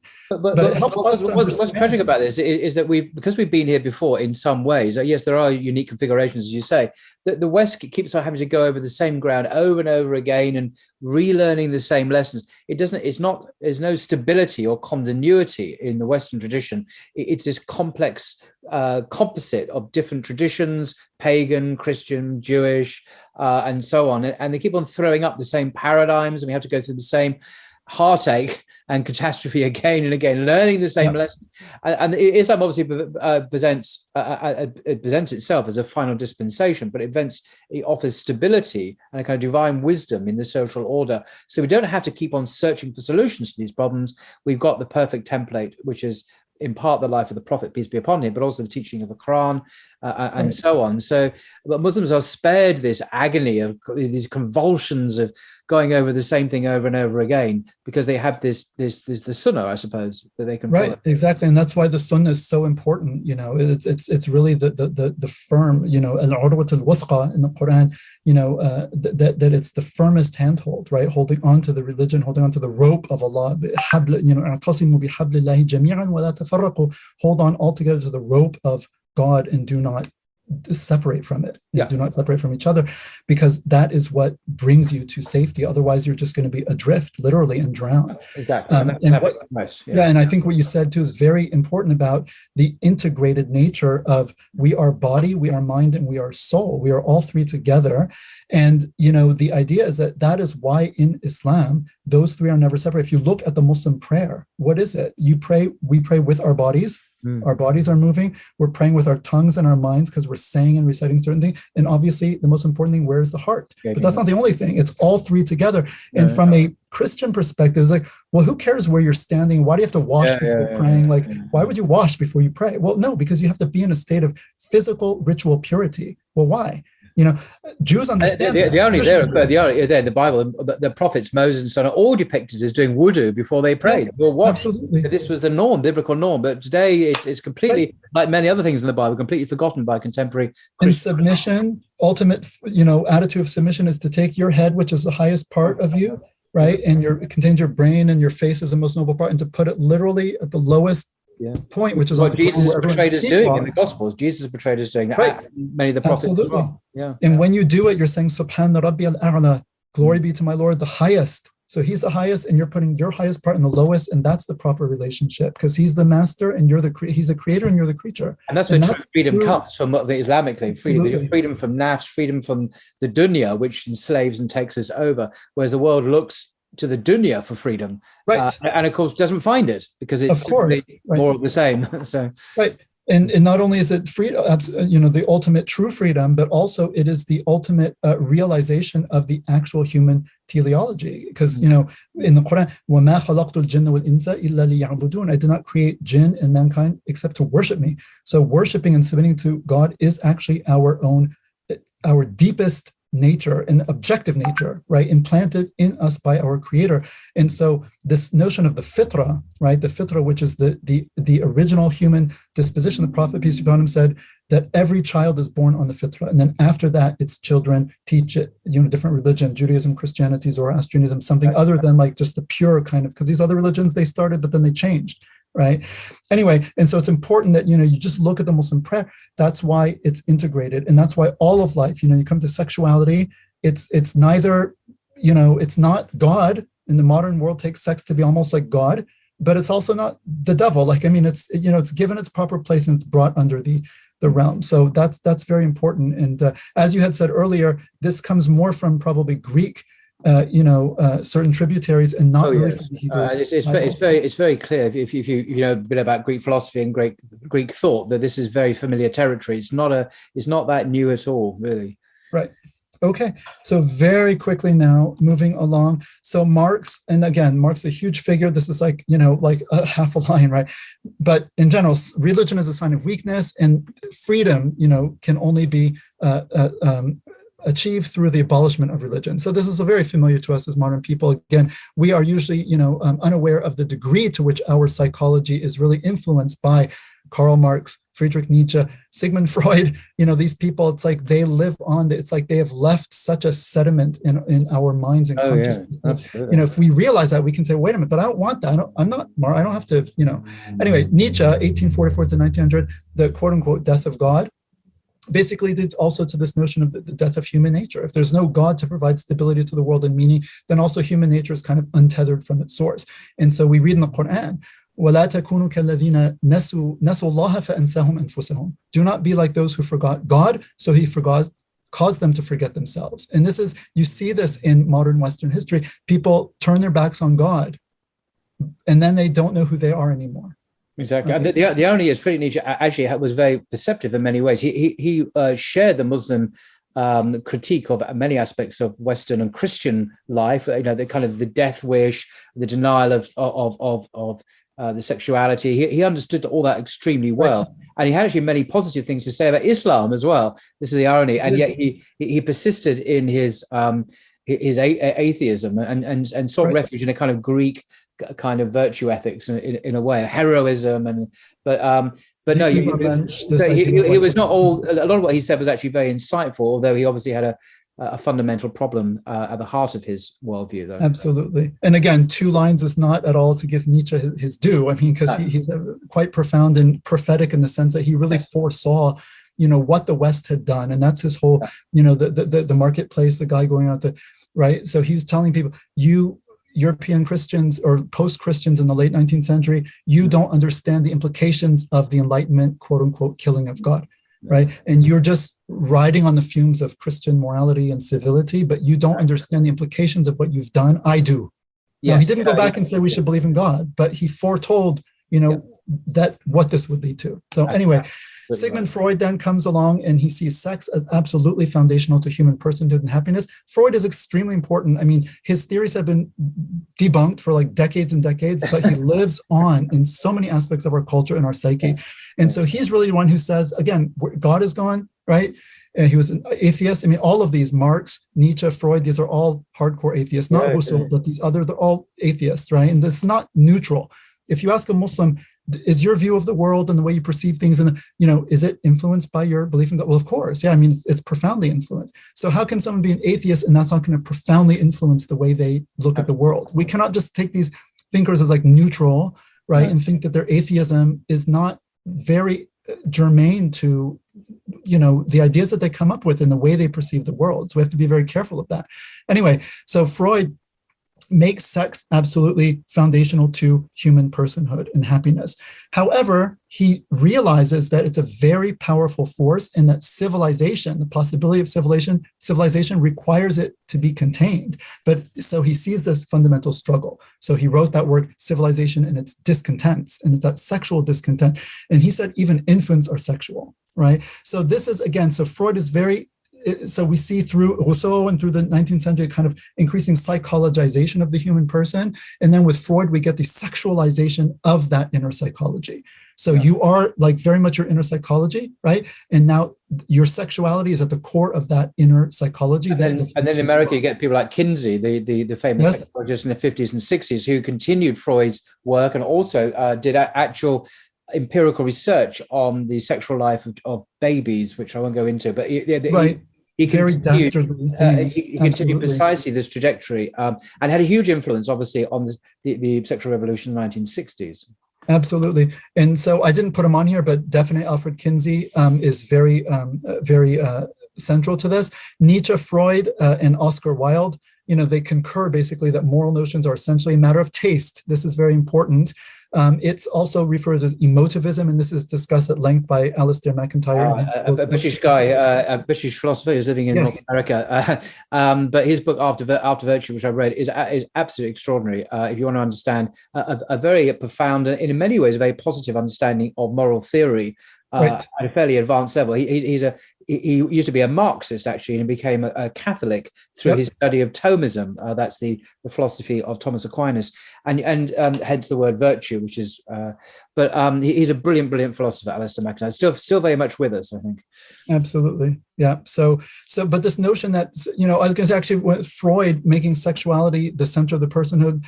We read in the Quran, أَرَأَيْتَ مَنِ اتَّخَذَ إِلَهَهُ هَوَاهُ. Have you seen him who takes his desire as his God? Yeah. And this is literally, I mean, subhanAllah, you see, like Nietzsche, okay, we forget God, so we don't know who we are anymore.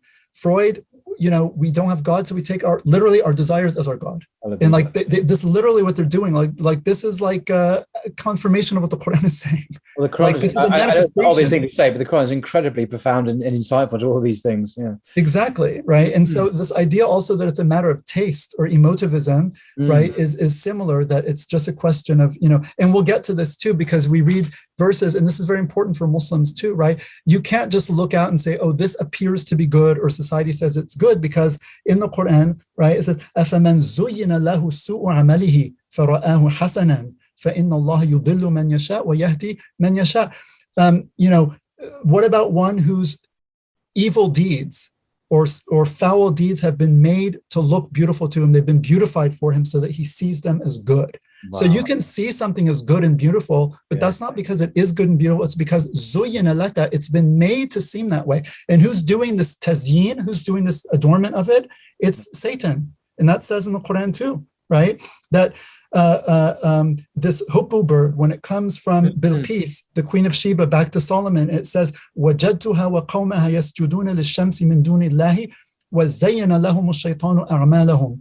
That I found them, her, Bilqis, the Queen of Sheba, and her people bowing to the sun, worshiping the sun rather than God. وَزَيَّنَ لَهُمُ الشَّيْطَانُ أَعْمَالَهُم. And Satan has beautified their act for them. In other words, he made it look fair, and it's a foul deed, right? They're worshiping other than the actual creator. They're worshiping his creation rather than him. Mm-hmm. And Satan made it appear fair to them. So this emotivism, that's exactly what emotivism means. What? Oh, astahsinu hada, astazinu, I see this as being good or hasan or beautiful. And this looks good to me, right? It appears good to my sensibilities. And this is how many modern people, this is how they decide morality. Well, this appears good to my my sentiments. Well, okay, how do you know it really is or not? How do you know that foul things have not just simply been made to appear fair to you by Satan and his, those who are sort of working with him? Yeah. These are realities. I mean, we're not materialists. We believe in these unseen realities, right? There's absolutely, every time in the Quran it says the seen and the unseen realm, always the unseen realm comes first, right? It's principial. We see what happens in the world is really the manifestation of unseen principles. The whole world is the manifestation of an unseen creator. We don't see him in this world, right? And things that happen, I mean, you don't even have to be a believer to appreciate this point. What we do, our actions, are expressions of our inner reality, right? Of who we are kind of in an immaterial sense. Yes, we don't see our consciousness. Our consciousness is invisible. Absolutely, but it's manifested. And science can't see our thoughts. No scientist ever, no experiment can ever see our thoughts. So this is kind of an example of the unseen affecting the material world. Right.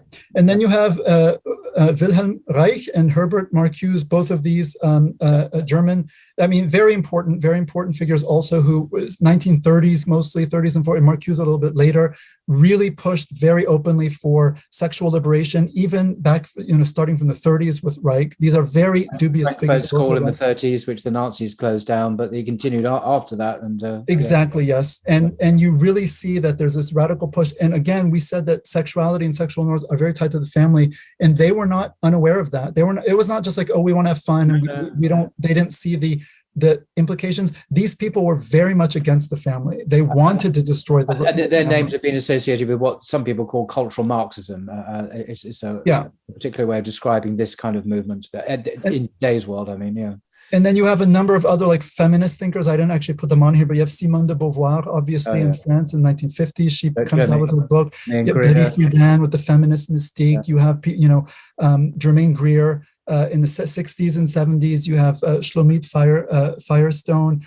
There's a whole range. And by the way, people don't realize, you look into these people, really, all these people mentioned, just read their Wikipedia page. You'll be very aghast at about the kind of people they were, how they lived their lives, and so on and so forth.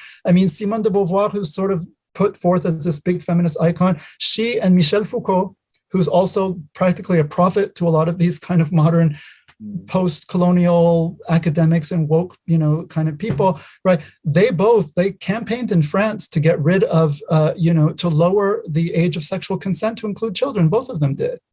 They campaigned for pedophilia. And Foucault lived a very dissolute life, morally speaking.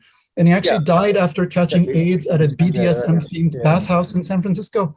It's not as Muslims, okay, it doesn't mean he cannot have insights and critiques, or maybe Simone de Beauvoir. Okay, fine. But the point is we cannot be blind to the fact that, these people's atheism, and de Beauvoir also was a radical atheist, as she grew up in a very conservative Christian family, and she became an atheist, I think, when she was 17 or 18. Germaine Greer, also atheist, by the time she was 18, she talks about this, right? She had a very unfortunate experience, and also just went to school with the nuns in Australia, and they could not answer her questions, and she was kind of rebellious and just said, I'm not having it. But anyway, all right, let's move on. Yes, let's move on. All right, so homosexuality in the wake of the sexual revolution. I'm going to very, very fast. I'm not going to talk about. There's a book that came out in 1989. It's called After the Ball: How America Will Conquer Its Fear and Hatred of Gays in the 90s. It was written by two gay men. Marshall Kirk, who was a neuropsychologist, and Hunter Madsen was a social marketing and advertising executive. So look at the, two fields here, a neuropsychologist and a marketing and advertising executive. And they were both Harvard trained. And they basically put together a plan. I'm not saying their one book is the whole reason why things are the way they are, but in 1989, they came out with basically a manifesto.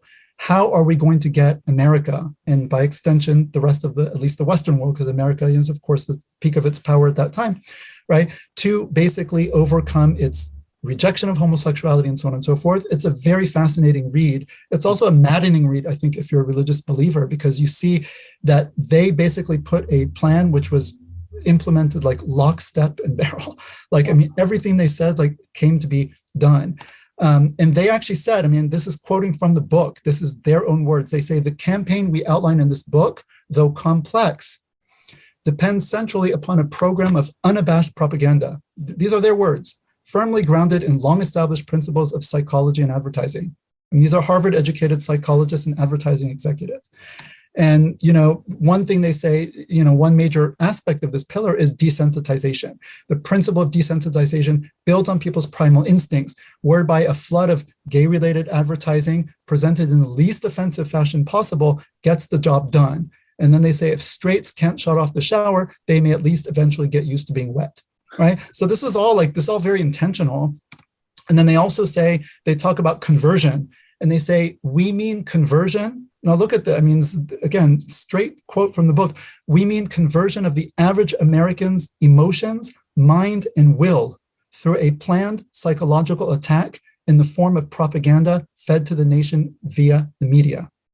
Wow, those amazing quotes, actually. I mean, they could have come straight from hell. I mean, there's a deliberate attempt to subvert, undermine traditional deliberate values, quite intentional. You stressed several times they were Harvard educated, so they had the intelligence to promote this, and you say they were very successful, right?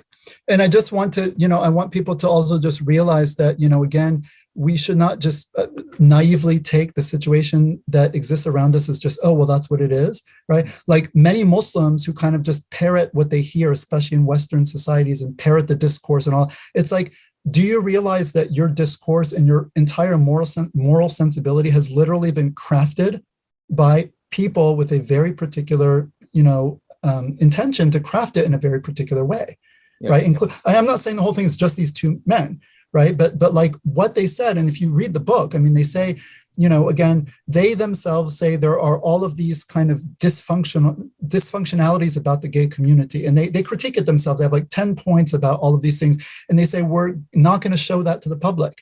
They say, when you bring, like, you're sitting in a tent and you bring the horses, you let the front and you don't let the stinky back in, you leave the stinky back. One of the things that are obvious is something that Sheikh Hamza Yusuf has mentioned, is that the anal intercourse, which is the staple diet of this, is extremely dangerous practice, and it's an excellent way to transmit disease as well.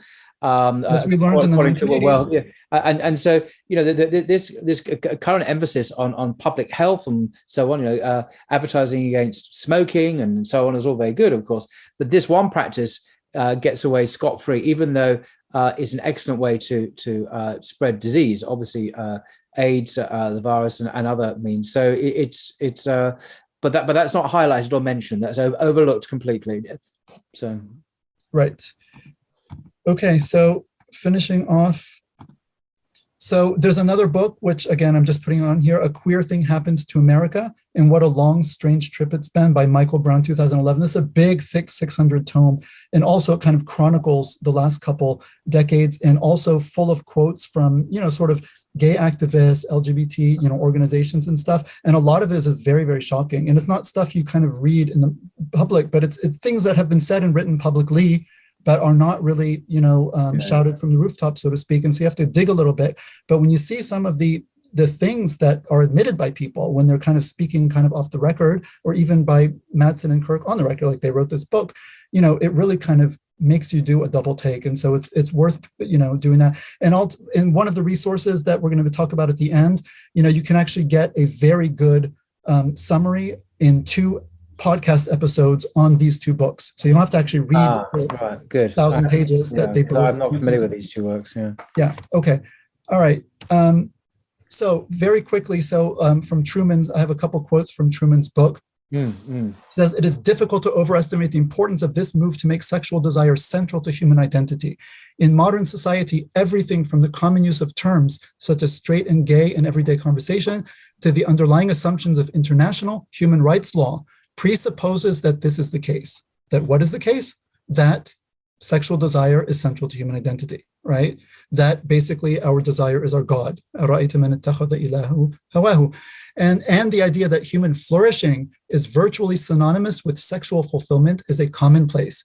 In fact, virtually an intuition of modern Western culture. So you come and say, well, our religion prohibits particular kind of sexual behavior, but wait a minute, you are prohibiting people from sexual flourishing, which means you are undermining what it means to actually be a human being. Like that's where this sentiment is. This is the book, actually. Yes. Just quoting from. Yep. And I have my own copy. Obviously, there is I'm proud to say he's actually a British yes, he is.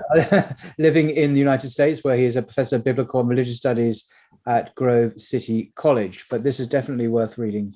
And if you get the audio version, which is what I listen to, both books, he reads it out himself, so you can listen to him read it out in his British accent.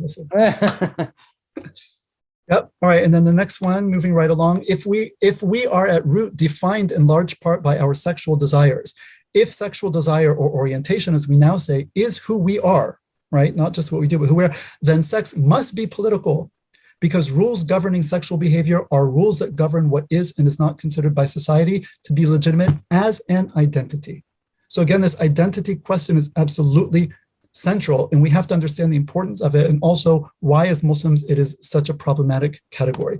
And then finally, the old chestnut of love the sin or hate the sin simply does not work in a world where the sin is the identity of the sinner, and the two cannot be separated even at a conceptual level.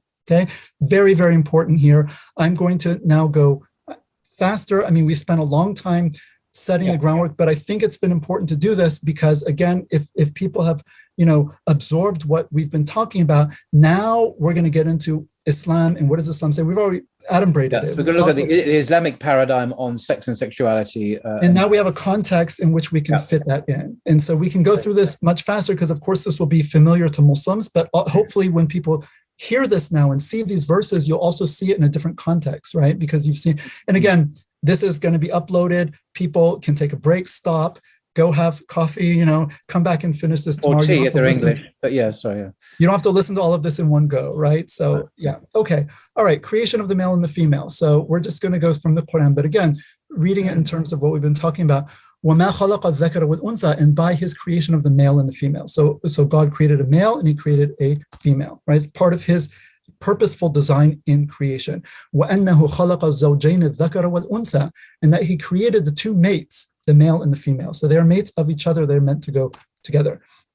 وَلَيْسَ الذَّكَرُ كَالْأُنثَى, and then he says, and the male is not like the female. So men and women are the same in many respects. They're both equally human. They both equally have, the duty to worship God and the ability to develop themselves morally and spiritually, and to, earn the pleasure of God and to earn paradise and so forth, right? But there are many respects in which men and women are different physically, emotionally, psychologically, and so on and so forth. Statistically, of course, individuals are very different. I mean, men and women, but statistically speaking, there are things that are dominant in males, things are dominant in females. This is known. It's very not politically correct to sort of speak in these terms today, but the science is there. A lot of research, Jordan. Yeah, of course, it's there, but you're just not allowed to YouTube videos. Yeah. You just have to pretend it doesn't exist, right? Because it's not politically correct. So, but we know as Muslim, وَلَيْسَ الذَّكَرُ كَالْأُنثَى, the male is not like the female. So we're fine with that. We know it's true both by revelation and by just, observation and our experience of the world. And then this longer verse, I'll just read it in English for the sake of time. And of his signs is that he created for you from yourselves mates, that you may find tranquility in them, and he placed between you affection and mercy. Indeed, in that are signs for people who reflect. And then, O mankind, fear your Lord. We hear this in the khutbah every Friday. O mankind, fear your Lord, who created you from one soul and created from it its mate, and dispersed from both of them many men and women, right? يَا أَيُّهَا النَّاسُ اتَّقُوا رَبَّكُمُ الَّذِي خَلَقَكُم مِّن نَّفْسٍ وَاحِدَةٍ وَخَلَقَ مِنْهَا زَوْجَهَا وَبَثَّ مِنْهُمَا رِجَالًا كَثِيرًا وَنِسَاءً. I just say that because every Muslim, even if they don't know Arabic, they'll recognize that phrase because, always the khutbah starts with it on Friday. Other verses, we have the beautiful verse in the Quran, right? About here, the parity, the spiritual parity between men and women.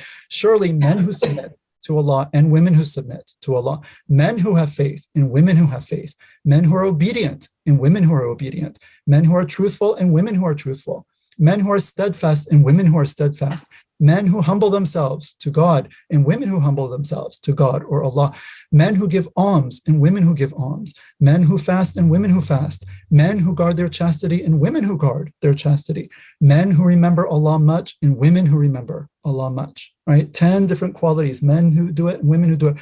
For them has Allah prepared forgiveness and a mighty reward. Beautiful. And then we have the believing men and believing women are allies of one another. They enjoin what is right and forbid what is wrong, and establish prayer and give zakat and obey Allah and His Messenger. Those, Allah will have mercy upon them. Indeed, Allah is exalted in might and wise. Right? So men and women, they are meant to be allies of one another, that they are constantly enjoining each other, but to what? To just following their whims? No, they're enjoining each other to what is right and forbidding what is wrong, right? And coming together and forming communities that exalt the divine standards of right and wrong, and try to, give people a greater ability to realize that moral goal in their lives, that moral standard, and to develop themselves by doing so. And they establish prayer and give zakat, right? And then another verse, and this is more than one verse like this in the Quran: whoever works righteousness, man or woman, right, or male or female, min dhakarin aw untha, and has faith, verily to him will we give a new life, a life that is good and pure, and we will bestow on such their reward according to the best of their actions, right? So we have this beautiful parity, complementarity between men and women, and this parity also, right, on this level. However, laysa dhakaru kal untha, the male is not like the female. And so we do see that in the practical life of how men and women interact in society, the roles that each one predominantly is meant to play, right, and the way they are meant to complement each other, they are not treated the same because they're not created the same. And so men are the protectors and maintainers of women. قَوَّامُونَ عَلَى النِّسَاءِ. This is how Yusuf Ali translated it, protectors and maintainers. Anyway, there's a big discussion on exactly what this means, and of course, it's very controversial today. Yeah. But I'm just saying this, so those men are the protectors, or qawwamun ala the women, whatever qawwamun, again, but men have a particular role to play vis-a-vis women because God has given the one more than the other. He says strength, but again, there's a lot of discussion as to what the more is, and because they support them from their means. And then in another verse, Surah Al-Baqarah, and women have rights similar to the rights against them according to what is equitable, but men have a degree over them, degree of advantage. Again, this is a gloss here, and God is exalted in power and wise. Again, there can be a whole discussion on, the exact rights and duties of men and women. Men and women have the same rights and duties in certain respects. They also have, men have some rights that women don't have. Women have some rights that men don't have. Women have a right to be supported financially their entire lives. Men don't have that right. They have to support themselves. Men take on certain leadership roles that women don't take, like head of the household, paradigmatically speaking, also religious leadership, like leading prayer and so forth, right? So there are distinctions there. So there are areas of overlap and areas of distinction. This is fine because laysa dhakaru kal untha, and it all balances out in equity according to the wisdom of the Creator from an Islamic perspective. And so the difference in complementary nature of the male and the female, as we read, men and women are not the same. Right? There are there's an obvious biological complementarity between male and female bodies and reproductive systems, as we've been talking about. There is purpose. Again, this goes back to what we've said. Now it all falls into place. Purpose is inherent to the body and its functions as created by God. It's not for us to decide or assign on our own. People say, well, who cares what you do if you're a quote unquote, dangly bits and all. No, I mean, those things have a purpose. You either use them for that purpose or you don't use them, right? But they are to be directed the way they were meant to be directed by God. Again, with the more latitude that the Islamic tradition provides in terms of, rapport between husband and wife. Also, pleasure is, not every act, like in the Catholic Church, at least every single sexual act has to be at least potentially open to conception. That's not true in Islam. I mean, a man and woman, they can enjoy themselves also just for pleasure. When the woman is menstruating, they're not allowed to have intercourse, but they're allowed to have other types of, pleasurable activity, right? So there is sort of this, notion that, but again, these are the limits that God has placed, right? He's allowed this within this parameter. It's not stricter than that, but it's also not, wider than that, or the other way, it's not wider, it's also not stricter. So this idea that my body, my choice, this has nothing to do with an Islamic perspective. God's body in the end of the day, they're on loan to us. He created them.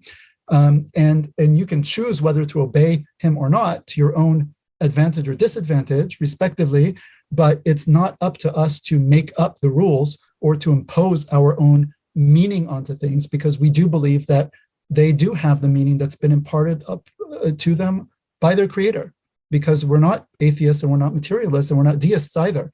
And so we believe that, all of creation has a purpose. Our bodies have a purpose. Our souls have a purpose. Our creation as human beings has a purpose. Our creation as men and women separately also has a purpose, right? And so this is very central. Complementarity and disposition, or khilqa, masculine versus feminine traits. Fathers and mothers are not interchangeable. There are religious rules for men and others for women. We talked about this even in prayer, even where you wouldn't think it would be relevant. Like, men are supposed to stand more like apart when they're praying, women more contracted. Why? Well, because men, laysa dhakaru kal untha, right? Women are more contracted, men more expansive. That's just how they stand in the prayer and how they make the sujood, the prostration. So even in very minute, the Sharia is thoroughly gendered from start to finish, which is why I said earlier, the contemporary scene, race, gender, and sexual orientation is all one. We say no. Race, Islam makes no distinction between race. And it says in the Quran that, among his signs are the creation of, that the difference in your tongues and your colors are a sign of God, right? So absolutely no race distinction whatsoever, right? And the Prophet is very explicit, peace be upon him, that an Arab is not superior to a non-Arab, nor a non-Arab to an Arab, right? And a white man is not superior to a black man, nor a black man to a white man, except by way of piety and fear of God, right? So complete, I'm not saying there's no racism among Muslims, but in Islam, right, this is something that, races are all considered equal, right? Gender, equally valid and equally valuable. Men are not better than women, women are not better than men, but they are different. And so the Sharia treats them differently, and the gender distinctions are pervasive. So it's a thoroughly gendered tradition. So this idea of moving towards this androgynous norm where men and women are just all the same and there's no boundaries, this is completely against, just the heart of Islam. You have to throw the entire religion out the window to incorporate this type of thing, right? So we can't get on board with this kind of radical gender egalitarianism, which sees mathematical sameness and equality, and we will not rest until 50% of all CEOs and all companies are women, and 50% of all nurses and all hospitals are men. That's never going to happen, by the way, except through very coercive social engineering. And Jordan Peterson, who speaks on this subject frequently, has an excellent, he's obviously a scientist, a clinical psychologist, and has a range of data. All the data speaks against this position that you're criticizing as well. And there you go. You were about to say it now. Okay. Showing all sorts of psychological, physiological, psychological, and dispositional differences between men and women, though this is taboo to say today because it goes against, the zeitgeist and notions of social constructionism and certain, gender ideologies and so forth. So anyway, the nature of morality and ethics in Islam, this is very important. We've touched on it. So again, hopefully we can go through it quickly, but this is really important for the latter part of the discussion, which we are finally getting to, sexual norms and then homosexuality specifically, and then we'll be wrapping up, hopefully, inshallah. So where does morality come from, right? Where does it come from? In the West, you've had deontological ethics. Back when religion was more prominent, this notion that, moral behavior was largely a question of doing your moral duty, and the moral duty was often, seen as coming from God and divine command, right? And this is kind of natural within a theistic universe. And so this is also, for Muslims, is very fundamental. God's command is absolutely fundamental, and we mentioned this before. And I also mentioned the verse, وَمَا خَلَقْتُ الْجِنَّ وَالْإِنسَ إِلَّا لِيَعْبُدُونَ. I have created jinn and mankind but to worship me, right? And then it is God and his messenger, Allah and his messenger alone, right, for the Muslim, who are legislators of what is right and wrong, permitted and prohibited. This is not our prerogative as human beings, either collectively to say we just sort of extemporaneously exposit a rational morality, or let alone, even more so, our individual. This is the motto. Well, what do you think of this? Where do you stand on premarital sex? It's not it's nothing to do with what you your opinion doesn't matter. It's above our pay grade. These questions are above our pay grade. We refer them up. Exactly, yeah. Who has the authority to make these judgments. So don't ask me, ask the one who made us. Because when you do it, you get people like legalizing child pornography in the 1970s, right? Yeah. That's what happens when you just leave people. And so this is a very critical verse, right? I'll just read it in English again for the sake of time. It is not for any believing man or woman, when Allah and his messenger have decided on an affair, to have any choice in their matter. Okay, and the word, أن يكون لهم الخيارة من أمرهم, خيار choice. And this is the fetish of the modern world, choice. Well, I chose. Did you choose? Why do you wear hijab? Well, I chose to. Everything comes down to choice. It's legitimate if you chose it. It's not legitimate if you didn't choose. This strikes at the heart of that, right? Not believing for any believing man or woman, not appropriate, right? Or becoming for any believing man or woman when God and his messenger have decided on an affair to have any choice in their matter. And whoever disobeys God and his messenger, or Allah and his messenger, has manifestly gone astray. This verse just completely, shatters that myth, right? That if God and his messenger have decided on an affair, that's it. It's their prerogative. God's, and obviously the messenger only is obeying the command of his Lord. So it's really God in the end, right? Now you can disobey, go ahead, but you're disobeying. You can't make up your own morality. You can either obey God's morality or disobey it and, reap the consequences of either choice, but it's not your prerogative to make it up. So that's one, divine command, absolutely fundamental for us as Muslims. That cannot be lost from any discussion that we have as Muslims, particularly internally, when it comes to questions of sex, sexual morality, or anything. Number two, consequences matter. So there is a type of consequentialism which becomes the dominant ethical theory in the modern world in the 19th and 20th centuries through people like first Jeremy Bentham, then John Stuart Mill, right? Moral action is that which brings the greatest benefit for the greatest number, the greatest happiness for the greatest number. So utilitarianism, as it's called. Right. So we have kind of in a sense, I wouldn't like to say it this way, but there's sort of a divine utilitarianism in the sense that God is wise, just, and merciful, and he legislates for us what is best for us, both in this world and the next, from his omniscient perspective. Allahu ya'lamu wa antum la ta'lamun. God knows and you don't know. So consequences matter, but it's not just the consequences that we, in our limited perspective, fixate upon. It's in a larger, and we'll see in another slide or two that there are maqasid of the Sharia. There are goals that the Sharia is trying to uphold for the benefit in this world and the next of human beings, right? So that's a type of consequentialism, but it's the one that is a divine consequentialism that God has set and that he has legislated also the means of achieving it. And then the third thing, and this is the third mainstream also in Western, historically, is virtue ethics, which goes all the way back to Aristotle, right? In which Muslims also took on Aristotle's writings on ethics very enthusiastically and modified it and improved it and sort of infused it with, the telos of revelation and the spirit of, and improved upon it. But they found what he said about ethics quite compatible. And the idea is that virtue and moral character are also a part of paramount importance, right? The notion of khuluq or akhlaq, the Prophet God's, we read in the Quran, Allah says, "Wa innaka la'ala khuluqin azim," speaking to the Prophet, you you have a noble or a magnificent moral character, right? And even the word virtue is like, McIntyre has like after virtue. That's why he called it that, because there's no virtue left. We don't talk about it. The word is so old-fashioned. And virtue is like gets a chuckle, like virtue, like what is that, right? But the Prophet said, peace be upon him, إِنَّمَا بُعِثْتُ لِأُتَمِّمَ مَكَارِمَ الْأَخْلَاقِ. I was sent but to perfect the noble traits of character. So your character matters. There are things like, for example, hasad, which is envy. The Prophet, peace be upon him, said that envy eats up good deeds like fire eats wood. And envy means that you are so jealous of what someone has that you don't have, to the extent that you want that person to lose that benefit if you cannot enjoy it yourself. So it's one thing to say, oh, look at the benefit that person has. I wish I had that. But it's another thing to say, I actually, willfully desire that he should lose that benefit because I can't stand to see someone, enjoy it if I can't enjoy it. This is very ugly. And this is not even acting on. It's not like I'm going and sabotaging, keying his brand new Mercedes. I'm not doing it. But just in my heart, I have that hasad. In that state of the heart, the Prophet said that state eats up your good deeds. So your noble, your character matters, right? And your virtue matters. And then the Prophet also said, very important for us as Muslims, peace be upon him, every religion has a characteristic moral trait. لِكُلِّ دِينٍ خُلُقٍ وَخُلُقُ الْإِسْلَامِ الْحَيَاء. And the characteristic trait of Islam is modesty, haya, right?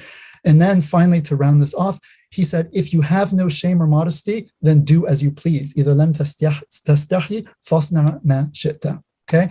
How does this compare with the contemporary moral and ethical discourse? Where does divine command fit in the current moral discourse in the modern secular West? Well, it's irrelevant. right? There's no God. God is dead, Nietzsche told us, right? And the West has been secularizing for centuries. So sexual morality is separated from religion. We saw at the beginning, becomes thoroughly personal and subjective. That's true of all morality. It becomes a question of emotivism and, personal taste and so forth, right? You have the centrality of these sort of ersatz notions, like replacement notions or replacing religion. So freedom, we talked about, right? This kind of fetishization of personal autonomy, whereas Islam is based on servitude and submission to God.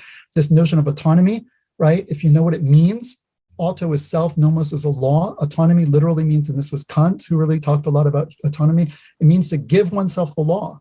Any Muslim can immediately feel once you translate it how blasphemous that is. Because God is the lawgiver, right? He's the Sharia, the lawgiver, and the Sharia is his way, his law, right? We don't give ourselves the law. This is to make gods of ourselves, literally, right? So God and his messenger alone have the right to legislate, as we saw in that verse, right? That when God and his messenger have decided upon a matter, it is not for a believing man or a woman to have a say in it. And then this notion of authenticity we talked about, we would say as Muslims in response to that, yes, we want to be authentic, but we are only our true authentic selves as human beings when we have found and submitted to our Creator, because that is the objective, inherent purpose with which he has created all human beings. As the Prophet, peace be upon him, said, every human being was born on the fitrah, right? And so coming back to your internal nature and submitting to your Creator, that is the homecoming of every single human being. If they don't realize it, they don't realize it's to their own detriment, but that is everyone's true homecoming is back to God. And so consequences, so divine command, we say, is irrelevant in the modern, ethical and moral discourse. What about consequences? Well, again, consequentialism, utilitarianism is the dominant ethical theory, right? But the consequences are judged in purely subjective terms, if at all, and also in purely material and in this worldly terms. It's a secular notion of which consequences really matter. And we would say that Allah knows our interests better than we do, and he alone has full knowledge of all consequences, and those consequences are related both to this world and to the next world as well. And then finally, virtue and moral character. We talked about virtue as an old-fashioned and quaint term in modern parlance. Sexual behavior is seen as irrelevant to moral character, right? You can do whatever you want sexually as long as it was consensual. No one sees that as having any impact on your moral character. It's just considered totally irrelevant because sex doesn't have any meaning anymore. It doesn't have any moral meaning either. There's no moral kind of code or norm attached to it, as we said, right? And so this also downplaying of virtue and of moral character, right? This, again, the Quran refutes this. إِلَّا مَنْ أَتَى اللَّهَ بِقَلْبٍ سَلِيمٍ. He says in the Quran, يَوْمَ لَا يَنْفَعُ مَالٌ وَلَا بَنُونَ. The day of judgment is that day on which neither wealth nor progeny will avail a person, right? Except for one who comes with a sound heart. The only thing that will avail you on that day is coming to God with a sound heart, right? Okay. All right, so Islamic sexual and gender norms. Again, we'll try to just speed through this. Again, hopefully this will be familiar to Muslims, but who knows, in the modern age and contemporary society, a lot of Muslims surprisingly don't even know some of the basic Islamic rulings on certain of these issues. So hopefully this will be a beneficial, experience for our viewers, right? So we talked already about the centrality of sexual norms to any society and moral system, so I won't repeat that. Sexual norms in the Sharia are tied to family and to family law, right? Because again, sex is reproductive and the family is the absolute most central, most important social institution. And so, legislation surrounding sexuality is absolutely paramount, and it is part and parcel of our religion. It's not negotiable. It's not something we say, oh, well, we believe in one God, but we can just change all the sexual norms. No, this lies at the very heart of the religion, right? And that's because of the centrality of the family and therefore of sex and sexual morality to the faith, right? Mm-hmm. So as every Muslim hopefully should know, sex outside of marriage, which is called zina, is strictly forbidden, haram, and it constitutes a major sin, kabira, right? There are major sins and, not less major sins. And zina, which is sexual intercourse between a man and a woman who are not bound by a, Islamically valid contract of marriage, is a major sin, right? Why? It undermines one of the fundamental objectives or maqasid of the Sharia, which are 5 or 6 actually: the protection of religion, the protection of life, the protection of lineage and family, which is where the prohibition of extramarital sex comes in, the protection of property, protection of intellect, and the protection of honor. These are the 6 overriding objectives that the scholars looked at the rulings of the Sharia, the divine legislation, and said, these are the 6 fundamental categories that are necessary for human beings to flourish, all human beings to flourish in this world and in the next world, that these 6 fundamental things have to be protected. And one of them we see is lineage. And to protect lineage and the sanctity and integrity of the family structure, sexuality must be tightly confined to it. And so the rules regarding extramarital intercourse are actually very strict and very severe, because it's considered not only a sin, but also a social crime, right? That's potentially adjudicable, can potentially be punished in a court of law. It's very difficult to implement certain of the stiffer penalties, but conceptually, we don't have this notion, okay, my sexual behavior is just my own private affair. No, that's modern secular individualism. It's not Islam. It's not realistic either, because our sexual behavior it has ripple effects, and it does affect society, and it affects many other people other than ourselves. And so Islam recognizes that and legislates accordingly. What are the consequences of zina, so extramarital sex? So the main reason the scholars say this has been prohibited is because it leads to the mixing of lineage, what they call khalt al-ansab, that you're mixing lineage and you're obscuring, who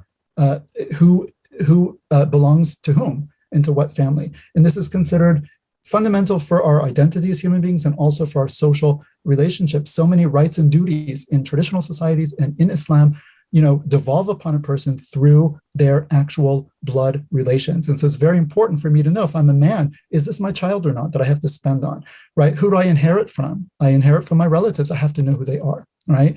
And families, again, a lot of studies on this, even by Western secular anthropologists and scientists and others, about how we naturally prefer our own kind of lineage over those who are outside of it, right? This is natural. It's part of the fitrah that we've been created with.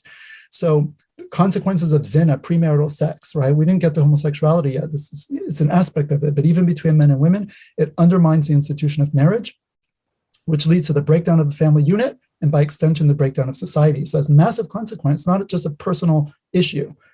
And also, right, beyond the pragmatic and sort of sociological repercussions, it has grave consequences for one's personal virtue, one's moral character, and one's standing before Allah. And all of these are relevant to us and important, right? And they determine our state on the day of judgment and in our eternal afterlife, right? And so norms for minimizing zina, how does Islam attempt to legislate in order to minimize the occurrence of zina and make it a realizable moral norm for the average man and woman to actually avoid non-marital intercourse? Well, as we read in the Quran, and tell the believing men to lower their gaze and to guard their private parts. And then it goes on and tell the believing women to lower their gaze and guard their private parts. So, not looking at other people with sexual lust, and also covering our bodies and maintaining modesty. We saw before 2-3 slides earlier that the Prophet, peace be upon him, said every religion has a characteristic moral trait, and the characteristic trait of Islam is modesty. So Muslims are known for their very intense sense of modesty. Also, no physical contact between non-mahrams, meaning a man and woman who are not so closely related that they could not marry. So any woman who's not your mother or sister or whatever, you should have no physical contact if you're not actually married to her or a close relative. So there's not premarital sex in Islam, there's no premarital physical contact at all. That's the actual ruling. It can sometimes be difficult, especially handshakes and so forth, but this is the principle. Also, no khalwa between mahrams, which means a man and a woman who are not closely related, they should not be alone in an isolated place where they fear unannounced intrusion, okay? And the idea is not that, Muslims think every time a man and woman are alone together, they're just going to hit the floor and lose control. But the idea is that you are putting yourself in temptation's way. And, it's a very volatile aspect of human life. And when you open yourself to that temptation, sometimes it just comes and gets you from where you least expect it, and you fall, you think you're in control, and you can completely lose control and can be very dangerous. Also, modest dress, speech, and behavior for both men and women. So these are the norms, right? Is zina the only thing that's forbidden in the realm of sexuality? So there's a ruling or a principle actually in Islamic law which says all things are permissible by default. Al-aslu fil ashya' al-ibaha, that everything that a human being could do is by default permissible unless revelation has come and specifically prohibited it. But when it comes to sexuality and sexual behavior, it's the opposite principle. Sexual matters are forbidden by default. They're haram unless they're specifically permitted. So sexual behavior by default is not permitted, except where it has been specifically legislated and permitted. And where is that? Sexual relations between a man and a woman bound by an Islamically valid contract of marriage. It says in the Quran, except your spouses and those whom your right hands possess. In our day, this category doesn't exist. It's spouses. So I put here, valid contract of marriage, right? Valid, Islamically valid contract, marriage contract between a man and a woman. So what is prohibited?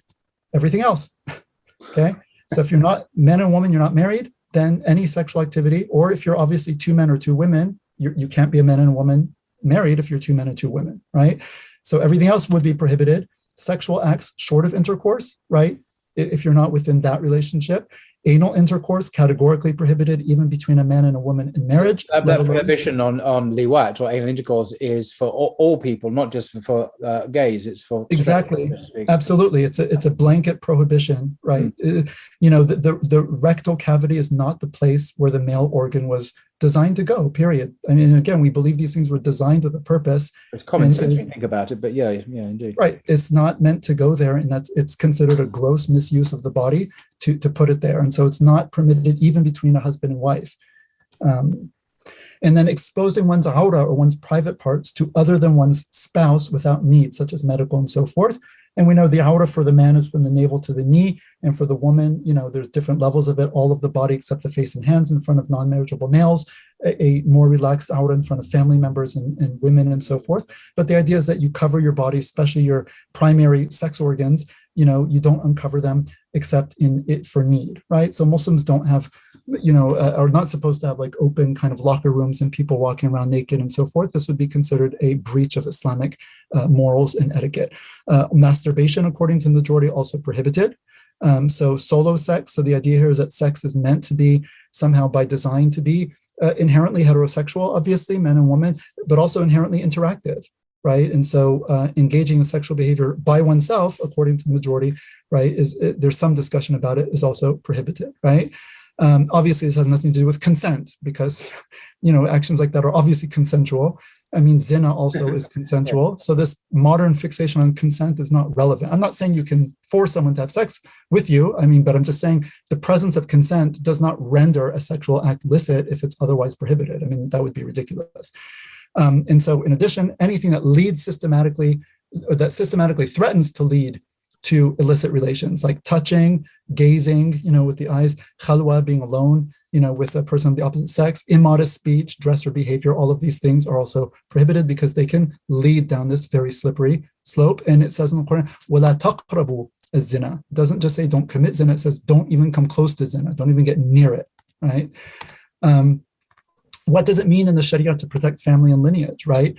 Again, I sort of said this, the extended family is normative. So consider inheritance laws. A person dies, you can bequeath 1/3 of your wealth to non-heirs, but then the rest of it devolves upon your close relatives according to predetermined shares. So your wealth resorts to its rightful owner, which is God, and then it's redistributed amongst your close relatives according to the standards of revelation, right? Which is also why it's important, who am I related to? Who has a right in my inheritance, or to whose inheritance do I have a right? These are important questions.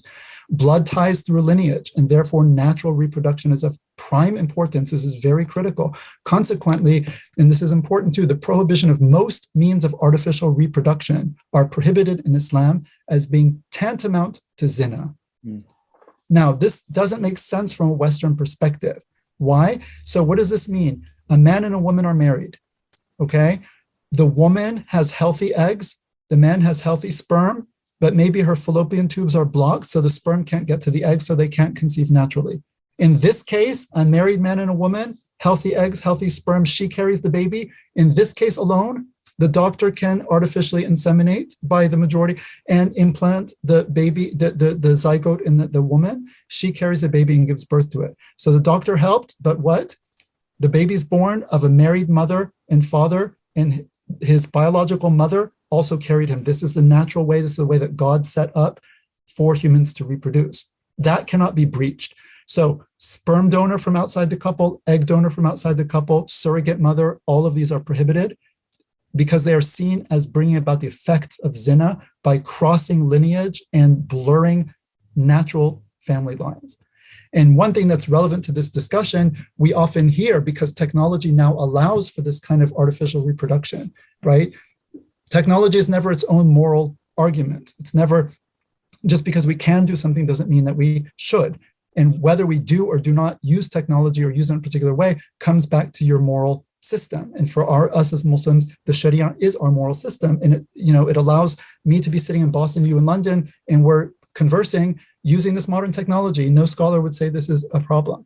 But because we have the ability to artificially reproduce, right? Here they say, no, the Sharia, this is a central domain of it, and it forbids this type of tampering with the natural reproductive sunnah that Allah has set up in human reproduction. This is life itself. You can't play with this. And in our society, many people say, well, technology has basically flattened the playing field between gay and straight couples, because now you can have gay marriages or lesbian, and they can just have artificial means of reproduction, have their own families. We say, no, those means of reproduction are forbidden, even for heterosexual couples. So the fact that you're trying to justify these new arrangements based on that technology, well, that technology, we don't even accept it to begin with. So it's not an argument in your favor, at least from our perspective, right? Further Islamic principles related to gender. There are two genders. In many verses in the Quran, وَأَنَّهُ خَلَقَ الزَّوْجَيْنِ الذَّكَرَ وَالْأُنثَى, we saw he created the male and the female. There is this notion of an intersex person born physiologically with ambiguous gender. This has been known since time eternal. And the Sharia talks about that. This is not psychological gender dysphoria, which is different. Someone who has an unambiguously male or female body is considered by the Sharia to be a male or female, a man or a woman accordingly. So biological sex and psychological gender, this distinction which came about in the 70s, 60s, 70s, 80s, this is not something that we as Muslims, would run with, right? This idea that your biological sex and your psychological gender, okay, they might be disparate, but normatively they should line up. These are not free-floating variables. And we said this earlier, if you're male, have a male body, the norm is that you would actually identify as a man. Now, maybe you don't, that's gender dysphoria, that's gender identity disorder. We can deal with that, but it doesn't mean that there is no sort of normative connection between the physical body and the psychological gender, right? Now, something also very important, and this, is going to be uncomfortable for many contemporary Muslims, especially in the West, deliberate imitation of the opposite sex is forbidden, specifically in dress and affectations. And there's a famous hadith, which is narrated in several different variations, that actually not God has cursed, but that the Prophet said the Prophet cursed men who deliberately imitate women and women who deliberately imitate men. Okay. Now, what does this mean, deliberately imitate? It's very important that we understand deliberately imitating, because there can be men, and Islam is realistic, there can be men who are more effeminate by nature in their speech, in their, mannerisms, and the way they behave. There could be women who are kind of more masculine by nature. This is not what's being talked about here. It's the ones who deliberately imitate, who take on by design the characteristics that are known in a particular society to belong to the other sex. So the example earlier on with you, those drag queens that go into schools. Yeah, drag queen story hour, exactly. Really dressed up in the most outrageous women's clothes, and that is very deliberate because it's completely unnatural. I mean, it's very artificial, but that would be an example of deliberately imitating women, or a certain very crude and exaggerated imitation of women. I don't think any normal woman would look like that. But anyway, so that's exactly an example. Yeah. Right. And the idea is that you can always, decide how you dress, right? You might not be able to control your gait or your mannerisms or your speech, but you can always choose what to wear. And so actually Al-Bukhari, one of the main hadith collectors, he put this hadith in the chapter on dress in his book. So this was understood as really, again, things that you can consciously control. So what about those who fall outside of this binary, right? And so this comes up again. These are real, and we're going to get into this now very shortly. These are real conditions that people might, we said they might actually feel psychologically not in line with the body, right? So what do we do about this? So we say sex, gender identity and expression, and sexual orientation should normatively line up. In other words, they are quote unquote meant to line up. That is the normal thing, right?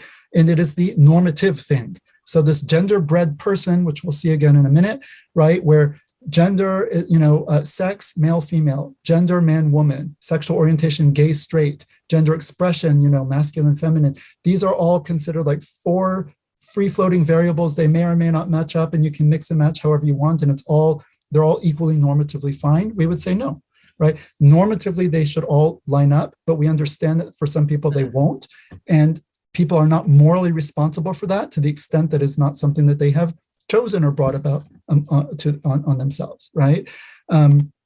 So exceptions to the rule, like misalignment, do not undermine the rule itself. That is the normativity of things like what? The normativity of the male-female gender binary, absolutely central to the way God has created us as human beings, as he says in the Quran, right? Also, it does not undermine the normativity of the expectation of broad conformity to the behavioral norms, dress, and mannerisms of one's natal sex or gender, right? And we're not allowed to imitate the opposite sex willfully, right? And it also does not undermine the normativity of opposite sex attraction and within marriage, opposite sex sexual expression. Doesn't mean everyone necessarily falls into that, but the fact that some people might not be attracted to the opposite sex and they might be attracted to their own sex, that doesn't undermine the normativity of opposite sex attraction. So does that make Islam quote unquote heteronormative? Yes, obviously. We would not consider that a term of abuse, but it's used as one. And it'd be a virtue rather than a... other than a... Good. Right, yeah. Right. Now, very important question. And again, we are wrapping up. So Paul, I can tell, I know you've been traveling, so I'm sorry to go on for so long. No, this is extremely helpful and useful. Please continue. Am I sinful for feeling attracted to my own sex or not identifying with my own gender, right? Am I sinful just for having those feelings, whether it's I'm attracted to my own gender, erotically or sexually, or I don't, identify with my actual sex, right? There's a key Islamic principle, and this is very important, especially for people who are, not as familiar with how these issues play out in people's actual lives, right? Key Islamic principle: you are morally responsible only for what you have control over, right? La yukallifu Allahu nafsan illa wus'aha. That God does not burden a soul with greater than it can bear. You are not called to account for what you don't have control over. So if you are, despite yourself, you find that you are attracted to your own sex, right? You are not responsible for those feelings to the extent that you did not choose those. And people who experience that generally don't choose that. It's not something you choose. It's something that you kind of experience and you discover within yourself. So you're not morally responsible just for having those feelings, right? Doesn't mean that, okay, you fantasize and you have ways, and then you can live in ways that might, encourage, right? That's different. Those are things you're choosing to do. But just the very kind of base fact that, okay, I discovered when I became a teenager that, I'm erotically attracted to my own sex rather than the other sex. This does not make you a evil person or a sinful Muslim or let alone a non-Muslim. Of course not. You're not, if you don't have control over it, you're not morally responsible. However, right? So merely experiencing same-sex attractions or gender identity disorder or dysphoria does not constitute a sin. And this, as far as I know, is sort of agreed upon. I mean, all scholars would agree with this. However, right, we are still responsible for our actions because you choose your actions, specifically refraining from haram sexual behavior, right? Or deliberate imitation or impersonation of the opposite sex, right? Cross-dressing, socially transitioning to the other sex, chemically or surgically transitioning also. These are, by consensus of Muslim scholars, Sunni Muslim scholars, are forbidden. There is some difference of opinion within Shiite circles based on a fatwa given by the late Ayatollah Khomeini, the leader of the Iranian Revolution, who died in 1989. Many Shiite scholars don't accept that, that permission, but there is some discussion there. But among Sunni scholars, there is a consensus that gender transitioning is prohibited. It doesn't mean there's not a recognition that people can have gender dysphoria, but it means that it is not permissible to try to deal with that by changing the body. And so this gender-bred person, I told you we would meet him again, and I already talked about it. So sexual orientation, heterosexual, homosexual, it's a scale, biological sex, female, male, intersex, right, is real. There is the intersex condition that's been dealt with in the Sharia. Gender expression, you can be either feminine in your expression, masculine, or androgynous. Gender identity, woman, man, genderqueer. And these are, children are being taught this now, right? So your sex is your gonads, like, your genitalia, basically. Orientation is who you're attracted to, and romantically and sexually, that's in your heart. Identity is how you identify in your brain as a man or a woman, and your gender expression is, the body, how you interact and present. And again, the Sharia regulates this. It's not up to you as a person to just kind of, again, take this to the psychologization of the self. Well, I feel this internally, therefore I'm an inauthentic person unless I'm allowed to just do this, right? And if you don't accept me as a Muslim community, and you don't accept my gender expression or my gender identity or my sexual orientation, i.e. acting upon it in ways that are, well, you've undermined my dignity, right? And that's sort of how that moral discourse goes. We say, no. That's not what our conception of the human being is based on to begin with. You're importing a completely foreign ideology and a completely foreign worldview into Islam. Okay. I'm not going to, I already talked about this a little bit. When it comes to gender nonconformity, right, and we are really almost done here. When it comes to gender nonconformity, scholars recognize that there is a conventional component, right, a component to what counts as male versus female, dress, interests, behavior. There is some socially, quote unquote, socially kind of influenced or socially constructed component, but nevertheless, all societies differentiate between males and females. So if I go back to 18th century America and look at the way the founding fathers of this country dressed, they had these big frilly wigs, like long curly hair, these frilly blouses and tights, like stockings. And for us, if you dress that way, they're going to think you're dressed in drag. That's very feminine for us today. But in their time, that's how men dressed. So that's conventional. But that's not how women dressed at their time. The women there, there's very billowing like dresses and whatever. So the men and women dressed differently. They didn't dress the same. Even in our age, even this like unisex, like I'm wearing what I'm wearing and what you're wearing is clearly men's clothing. Woman's blouse is always cut like curved and, it's always different. Like men and women are not the same. Right. So there's some cultural component to that, but the idea is that whatever is largely generally recognized as being masculine or feminine in your society, you're actually bound in the Sharia to sort of conform to that. Well, can I just be my own autonomous individual and throw off the shackles of society? No. That's Rousseau. That's the 19th century. That's secular European psychologization of the self and radical autonomy and individual. That's not Islam. Right. So choose your paradigm, choose your religion. But, don't try to mix the two. They're not the same. Dress, as we said, strictly forbidden on the basis of the hadith quoted. To imitate the opposite sex in dress, accoutrements, etc., as conventionally recognized in one society. What about mannerisms? I'm a male, I have a high voice, or I kind of have effeminate, walk or, hand movements, right? The scholars actually, again, this is a phenomenon. We see this in society, right? A man could be even heterosexual, but kind of effeminate, right? Or a woman could be kind of masculine. All right, scholars recognize that a person could have gender atypical mannerisms, gait, voice, etc. The man would be called mukhannath, right? That's a male with effeminate mannerisms, and a woman, mudhakkara, a female with masculine mannerisms. What did the scholars say about this, right? They said these mannerisms, they could be either khilqi, which means constitutional, like the person's just, it's natural to that person, or it could be affected, like they're taking it on, they're purposely doing it. We know if it's purposeful, then that's forbidden. We've already seen that, right? So purposely affecting such mannerisms is haram by consensus. However, if it comes to somebody naturally, right, effeminate tendencies to a man or sort of more masculine, to a woman, right? The scholars here have differed. Some of them said that the person should try to recondition himself or herself, try to make reasonable efforts to bring their behavior more in line with what's typical of their sex.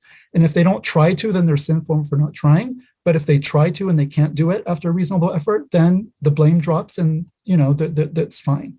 Okay. Other scholars said they're not even obligated to even attempt. As long as it came to them naturally and they didn't deliberately do it, they don't have to. It would normally make your life probably easier, just socially speaking, especially for a man. There's a particular stigma in most societies against effeminate men often. It'd probably make one's life easier, to kind of rehabituate. If possible, some people might find that very difficult. And if they do, then they're actually not blamed for that and they should not be made fun of. It would actually be haram to do that. They should not be categorized as being any particular way, or it should not be assumed that they engage in particular sexual behavior like same-sex behavior just because they might appear as feminine, right? This is all dhann, which is kind of suspicious thinking of someone, and this is actually haram to have that in Islam. Okay, interests and behavior. Islam is not super prescriptive when it comes to things like personal likes and dislikes, right? Girls being more into sports or bricolage, boys being interested in music and art or cooking. Okay, it might not be that typical of your sex, but as long as the activity itself is not forbidden, there is no particular stigma. One can pursue one's interests, so there is a latitude there. And the Sunnah has lots of examples of things that in our society, modern West or whatever, we might consider out of character. Men crying profusely, right? Also, the Prophet, peace be upon him, was not above domestic tasks in 7th century Arabia, sweeping the floor, mending his own socks, right? We don't say, oh, that's just women's work. Well, okay, maybe more typically, but it doesn't mean that, it's beneath a man, for example. Our Prophet, peace be upon him, did this, right? Important, we don't have an ideal of womanhood that is akin to the Victorian notion of the kind of dainty, delicate, fainting female, so frail and weak and whatever. We don't really see that in Islam. Okay, men and women aren't the same. Men in general are stronger than women physically. Obviously that's not really disputable, but this idea that women are these kind of fragile porcelain, kind of like fainting, this is not really, even in the West, you could say that's, localizable to particular time periods and cultures, but, we don't have this in Islam. What counts as appropriate same-sex interaction is largely conventional. Many Muslim men, as people know, are very touchy-feely compared to men in the West. They're constantly hugging and kissing, and, in many Eastern societies, walking hand in hand, even sometimes with, their fingers crossed. And this in the West, this would clearly be, you'd say, okay, well, they're gay if two men are walking like that. In the East, this is not taken to be sexual at all. It's just, friends are very, close. They have close physical, kind of contact. However, this is changing as Western norms continue to dominate the world and propagate themselves through media and technology. I was told that, when I was in Cairo in the mid-90s, it was very common for men to walk around of all social classes, holding hands in the streets and hooking arms. And I was told that no one does that anymore in Cairo. Except I actually asked a friend of mine who's an academic in Cairo, a professor there, and he said exactly what you said. He lives there now. Yeah, exactly. And this is not good news, because it means the entire Western sexual paradigm is becoming deeply imbibed even by Muslims abroad now in the Muslim world, right? And now you have Cairo youth saying, oh, well, that's gay, to walk holding my friend. What do you mean gay? We don't have that concept in Islam. We don't have that concept. We have actions. We don't have a sexual identity to begin with. Well, but guess what? They're taking it on because, again, Western norms are very aggressively pushed as the only valid ones, and Western culture continues to dominate through its products, movies, television, cinema, the internet, and so forth. And so Muslims are not, exempt from being affected by this, but we should be aware of it because it's not innocent, right? It has implications. There are clear Islamic guidelines that transcend culture, right? So we said there is a cultural element as to what is appropriate same-sex interaction. That's not without limits. So again, we've seen there's a prohibition of seeing or touching the aura or private parts of someone of the same sex, specifically, particularly prohibited in the hadith to lie naked together under one sheet, even if the lights are off, because, well, that's a very precarious position to be in. So there are clear Islamic guidelines that kind of transcend culture, but within these guidelines, cultures can differ on these things. Intersex individuals, the khuntha, there's a, quite extensive Islamic discussion of the khuntha, the intersex individual. I will not talk about it here. We have plenty of work, and I'll show in the resources. You can read a lot about this topic. Gender identity disorder. Again, it would be seen more as a psychological or emotional condition. It's not a third sex or a woman, actual woman actually trapped in a man's body. This is kind of a foreign concept, but it would be seen as a psychological or emotional mismatch between the body, which again can be very acute and very painful and very real for people. But the idea is, how do we deal with it and how do we conceptualize it? Mm-hmm. And we said hormonal and surgical transition procedures are not permitted Islamically. All right, the last leg. Are we good to go? Yes, please. All right.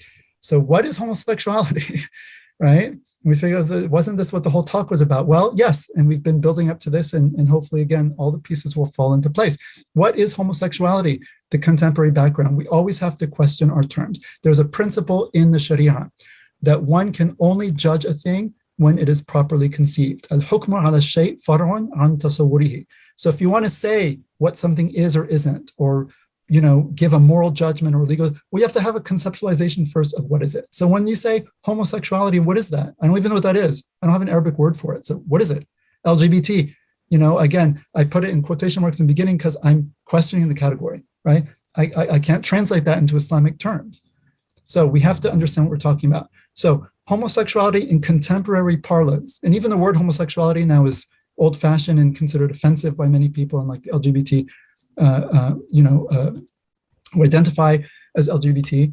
I think it's fine. I mean, it's just purely clinical. It's like homosexuality, same sex. That's all it means. But anyway, and I prefer to use it because it's not our term. We don't have a term that is exactly similar to that in classical Islamic terms. I mean, there are neologisms that translate homosexuality in contemporary Arabic, but I think homosexuality is more neutral than LGBT, which carries a lot of political and social baggage, and it's best for Muslims to avoid, using LGBT as a term, especially internally, right? Because it brings a lot of baggage and a lot of assumptions with it that we would need to vet and to be critical of.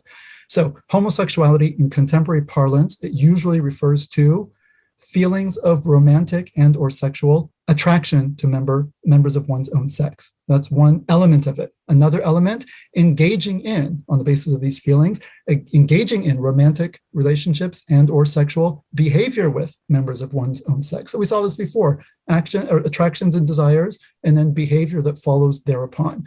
And then third, adopting a personal and social identity based on such feelings and or relationships and acts. So these are three things which, again, traditionally for us as Muslims and also in the West have been separate. Your attractions are one thing. You're not a specific category of human beings just because you might feel a particular attraction. Even if you act on it, it's an act you do, not something you are. But in the contemporary paradigm, all of those are fused together, inextricably. You're attracted, you act upon it, and that is who you are. It's the basis of your identity.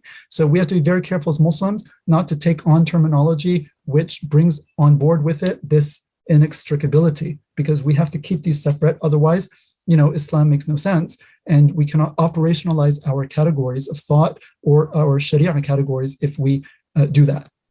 So modern culture, again, it amalgamates these three into one. I am gay, lesbian, queer, right? It's something that I am, not something that I feel, not something that I do. This is, again, very new and culturally specific to the modern West. Homosexual sentiment and behavior is widely attested in past societies, but were never taken as an identity. This is very particular to the current cultural moment, right? And is therefore contingent upon that moment, i.e. it was something that you did, not something that you were. Again, that's a good take-home message, phrase to remember. Right. And then there's the elision of any meaningful distinction between desires and actions is morally problematic. So eliding means to get rid of, right? When you say, well, just because I have a desire, I can act upon it. Well, if you apply that consistently, you're going to run to a lot of moral problems and very quickly, right? So, of course, the mere existence of a desire can never be a moral justification for acting upon it. We need other moral criteria brought to bear on it. For the contemporary post-sexual revolution West, what's the criterion? Consent. As long as you consent, no problem. For us as Muslims, that's never the criteria. Criteria is what, when God and his messenger have decided upon something, it's not for believing man or woman. When God and his messenger have decided on something, to have a choice in the matter, right? That's our criteria. So we look to Revelation to see what God has actually permitted and prohibited of various desires that we might have. And so considering homosexuality a question of identity rather than a question of acts fundamentally alters the conversation. And this is very important because the modern West, right, just assumes that it is a question of identity and insists on treating it and speaking about it and conceptualizing it in that way. And therefore the deck is already stacked against anyone who's coming from a different paradigm, which says, no, I'm talking about specific acts. No, but those acts are core to who I am. So if you don't accept the acts and celebrate them in your mosque and in your community, then you are excluding me as an entire person. You're undermining me. You're excluding, not recognizing my dignity and so forth. So we saw this before, right? Modern Western culture, it separates these things which should be and are by nature together, sex, reproduction, marriage, morality, and it also amalgamates desires, actions, and identities should be separate, and it puts them together. So again, this slide take a mental picture, keep that in mind. This is really the key to unpacking a lot of this very, complex issues that come up. There's a very good prism to unlock and untangle a lot of those knots. Also, and we talked about this, it incorrectly separates, i.e. sees as free-floating variables, biological sex, gender identity, expression, sexual orientation. We say, no, those should be aligned. Okay, we understand that they might not be, okay, and that's fine. A person's not morally responsible for what they don't have control over, but normatively, yes, they should be aligned, and we're not embarrassed to say that. While drawing a false equivalence between race, gender, and sexual identity or behavior, and throwing, again, race, gender, and sexual LGBT all into one. Again, we talked about why this is problematic. Okay, verses on the people of Lot. We're just going to go through some of this very quickly because someone might say, how can you have such a long talk on LGBT and not talk about the verse in the Quran, right? Especially because recently these are usually the first go-to verses for some Muslims when talking about this. You simply refer to the verses of the people of Lot. None of the preceding discussion happens. And sometimes it is relevant to just go to those verses. I'm not saying you shouldn't do that, but this is usually how it happens. You just go straight to the verses, those particular ones, right, without any other context or considerations whatsoever. So it's interesting you're doing it this way without a lot of context, historical depth, and theoretical discussions, and as you've done so eloquently. So yeah, sorry to interrupt. Okay. All right. And so we are almost there, I do promise. All right, so verses on the people of Lot. And again, there has been some contestation of the meaning of these verses by certain, secularly trained Western academics, Muslim identifying Western academics. And, we'll read some of these verses and talk very briefly about it. It's very, very thin. But anyway, so the people of Lot, also mentioned in the Bible, is mentioned in at least 9 different places in the Quran, totaling over 75 verses. So this story comes up over and over and over again, okay? Same-sex sexual relations between men, particularly in that story, were the emblematic sin of Lot's people, okay? So every prophet who came, his people had a specific sin that they were known for, and this was the emblematic sin of the people of Lot. Other misdeeds are mentioned in a few verses, actually, I think just one, right? But quote unquote, approaching males with desire instead of females is the transgression that is mentioned most often and in greatest detail with respect to the people of Lot, okay? Revisionists, I just mentioned, they've tried to reinterpret the sin as one of rape or inhospitality to Lot's guests, and we'll see why this is basically, nonsensical. But the Quran repeatedly mentions the same-sex aspect of the acts, in particular, as the defining feature of their iniquitous nature. And it's very clear. For example, and mention Lot when he said to his people, do you commit iniquity, fahisha, such as none in creation have committed before you? Okay, what is this iniquity? Verily you come with desire unto men instead of women. Nay, you are a people transgressing beyond bounds. Okay, end of story. But the only reply of his people was to say, turn them out from your town. Truly they are people who keep themselves pure. And then it moves on. So it's not rape. It's not, forcing. It's not... you come to men with desire instead of women. Like, if that's not clear that what's being concentrated on here is the gender of the partner, I don't see how it could possibly be clearer. I think there is, without going into this, because this is very long, but I personally, I think the reason is many of people who argue this are drawing on Christian or Jewish interpretations of this story in Genesis, in the Bible, where the rape theme is arguably there, and they're simply reading the Quranic verses through the biblical story, which is actually in important respects different, although there are many similarities as well. So they're basically using a kind of a gay hermeneutic that's been used to justify homosexuality biblically, and just basically, I recognize exactly the same argument because I'm familiar with the biblical story and the revisionist attempts to reinterpret it, and they're basically copying and pasting that and using it for the Quran's narrative. But as you say, the Quran's narrative does actually have that quite distinctive feature of, that they turn to males rather than females, and that emphasis is not as much in the Bible as it is in the Quran. Okay, so they're basically taking that narrative from Christian revisionism and using it for the Quran in a very kind of wooden way, without really attending to the nuances and the details of the Quranic version. in my view. And that's very interesting. But also, it's, you know, in the Christian and Jewish case, it also is a case of modern, you know, very contemporary reinterpretation, right? Oh yeah, I don't think it works. I want to stress, I don't think it works with the Bible either. Actually, I'm not saying, oh, it's just about rape in the Bible. No, it's not. I think that is a eisegesis rather than exegesis. People are reading into it their own agenda, but nevertheless, it's even less plausible with the Quran, if it ever was plausible with the Bible. And there was also the story, and we'll see it, where the angels come in the form of young men to Lot's house, and then the people come after. So you could say, well, maybe they're kind of trying to force. But again, it's very. And then there's some extremely clear hadith, obviously, which are very specific about the act. So it's pretty indisputable, I think. Hard to get around, yeah. So great. So the next verse, I'm not going to read it because it's too long. It's just to give context, but again, people will have these slides. You can go back and read it for yourself. We'll just go to these last couple ones to round this off.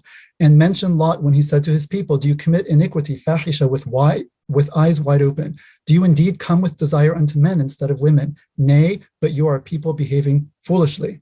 Okay, so again, very specific what the problem is with their behavior. And then in another, again, so that was in Surah An-Naml, now Surah Al-Ankabut, and mention Lot when he said to his people, you commit iniquity, the same word, fahisha, such as none in creation have committed before you. Do you indeed come unto men and cut off the road and practice evil deeds in your assembly? So here we get two other things, you know, the sort of highway robbery and then other types of unspecified evil deeds that they practice in their assemblies, which scholars have speculated on. Right. So here are some other sins, but we saw in all these other cases, it's like very specifically, you know, the same-sex nature of their act.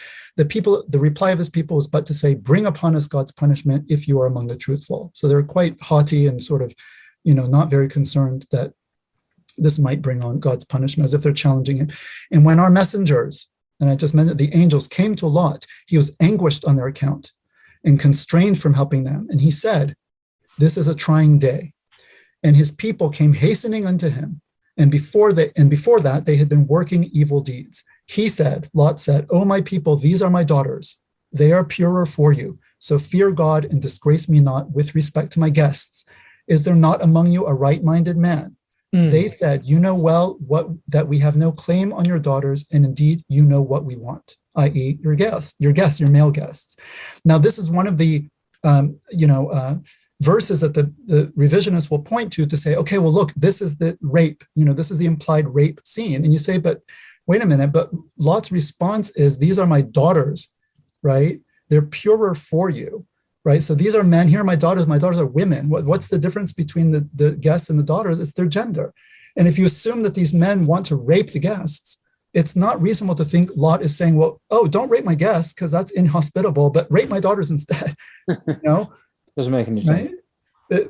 I mean, if that were the case, so why is he not blaming them for wanting to rape? Why would he say, take my daughters instead? And then he says they're purer for you. And you don't say, well, you know, don't rape somebody because it's not pure to rape someone. Like, just have consensual sex because it's more pure. Like that's not how anyone talks. I mean, when he says they're purer for you because you're men and they're women, and that's a pure act, right? Not this act with these men. It's like super clear, but again, you know, leave it up to academics to kind of complicate. Right? And so anyway, reinterpreting this as rape, right, is a classic example of anachronistically projecting contemporary notions onto the texts, such as this post-sexual revolution fixation on consent as the only relevant criterion. It's so obvious. I mean, people are saying, well, wait a minute, you know, it must be that there's a lack of consent here, because that's the only thing that makes sense to us. You know, that's the only crime that we could imagine, is that there was just a lack of consent, and therefore it must have been rape, because don't we all know that consent is really what matters when it comes to sexual behavior? And I mean, it's just obviously just, you know, taking like literally the last 3 decades kind of, you know, sexual measuring stick for sexual morality and just projecting it thousands of years into the past and reading it into a text where it clearly has nothing to do with it. But yeah, I mean, it's very interesting. John Boswell, the American Harvard professor, who wrote the classic revisionist work from a Christian point of view on this story in the Bible in the 80s, I think. I mean, he sadly died of AIDS himself subsequently, but he proposed that it was to do with rape and so on. But his work was then, as indeed is often the case, was critically assessed by biblical scholars and was found to be very wanting. And indeed, the top experts now in the biblical field accept that this passage, the Sodom and Gomorrah passage, the Lot passage, and others do speak of homosexual acts, actually, even though these scholars themselves don't agree with the Bible. And I think Professor John Barton, who I've had the immense privilege of speaking to on my channel, professor of Bible at Oxford University, one of the world's leading biblical scholars of the Old Testament, he has said this to me. He said, no, the revisionist argument that it's about rape, it's not real, is completely wrong. It's not based on the Hebrew text. It's eisegesis rather than exegesis. But I, Professor John Barton, don't agree with the Bible anyway. Right. I mean, so you know, and this, I mean, in fact, the world's preeminent scholar in this field is not John Barton. It's a specialist in this area. I forget the scholar's name. He's written the scholarly text is usually seen as the defining. Clearly states the revisionist case has failed and the traditional understanding is correct. But this very author himself doesn't agree with the Bible because they're very liberal, or they view the Bible as purely a human construct, like John Barton very publicly does. So, you know, the traditional reading is the correct one, but many Christians simply don't accept it anyway. They'll say, well, we don't agree with that. We have our own views. We're modern people. We accept the LGBT agenda. So that's a remarkable irony that the traditional reading actually wins at the end of the day, but people still disregard it anyway. You know what I'd say, Paul? At least be honest. You know, they're being honest. They're saying, well, here's what the text says. We can't make it say what it doesn't say implausibly. We might have wished it to say something different, but it doesn't. And we don't agree with, okay, we're not going to follow it, but okay. But don't try to like play games with what it actually says. And this idea of like, we can just read into it anything we want or historicize. That's not plausible. I mean, I know advocates say this, you hear this on social media and so on, that serious scholarship doesn't go along with that. But serious scholarship, the individuals who write that will actually accept the gay agenda anyway, because they are modern, enlightened Western people. And part of the liberal academy. They're not committed to the Bible. They will accept that publicly. They will say, oh, no, we support all these agendas, even though the Bible, correctly understood in its historical context, is actually speaking of these acts. Yes, they were prohibited then. But today, as John Barton said to me, we live in a different world, and therefore we can accept these acts. Right. That's what he argued. Yeah, exactly. He's British, right? Yes. Yeah, I saw that actually, and I remember that part of the conversation. You pushed them on that, and I did because I've actually got the book here. It's this. I mean, I won't go into the details now, but he's very praising of a top academic work written by an American evangelical scholar, which completely demolishes the revisionist argument. So, John Barton, how can you agree with this? He says that's brilliant scholarship, fantastic. What is your view? Oh, I accept gay marriage and all the rest of it. How can you do that? Well, his understanding of Scripture is very different from the evangelical scholar's understanding of Scripture. It's a human product. Therefore, he is free, serenely free to ignore it in his own modern understanding of human relations. Right. And, you know, I mean, saying that the Quran is a human product, that's you can't do that Islamically. Islamically, you absolutely can't do that with the Quran. The Quran is even a revisionist. Even a revisionist would never say that, because that would just take you out of the fold of Islam. I mean, it's just even not be a Muslim anymore. In Islam, it's locked down. You can't play that game with the Holy Scripture of Islam. Otherwise, you'd be out of the fold of Islam instantly. Right. The Quran being the word of God is sort of definitional of Islam. And, you know, a lot of modern Christians or Jews don't really get that, and they kind of say, why are you guys... A lot of Christian scholars do, that they have a very, very different understanding, because the Bible is a library of books written by many different people, and the historical critical understanding means you can say, well, this is just a human opinion, maybe this is revelation. It's much more complicated.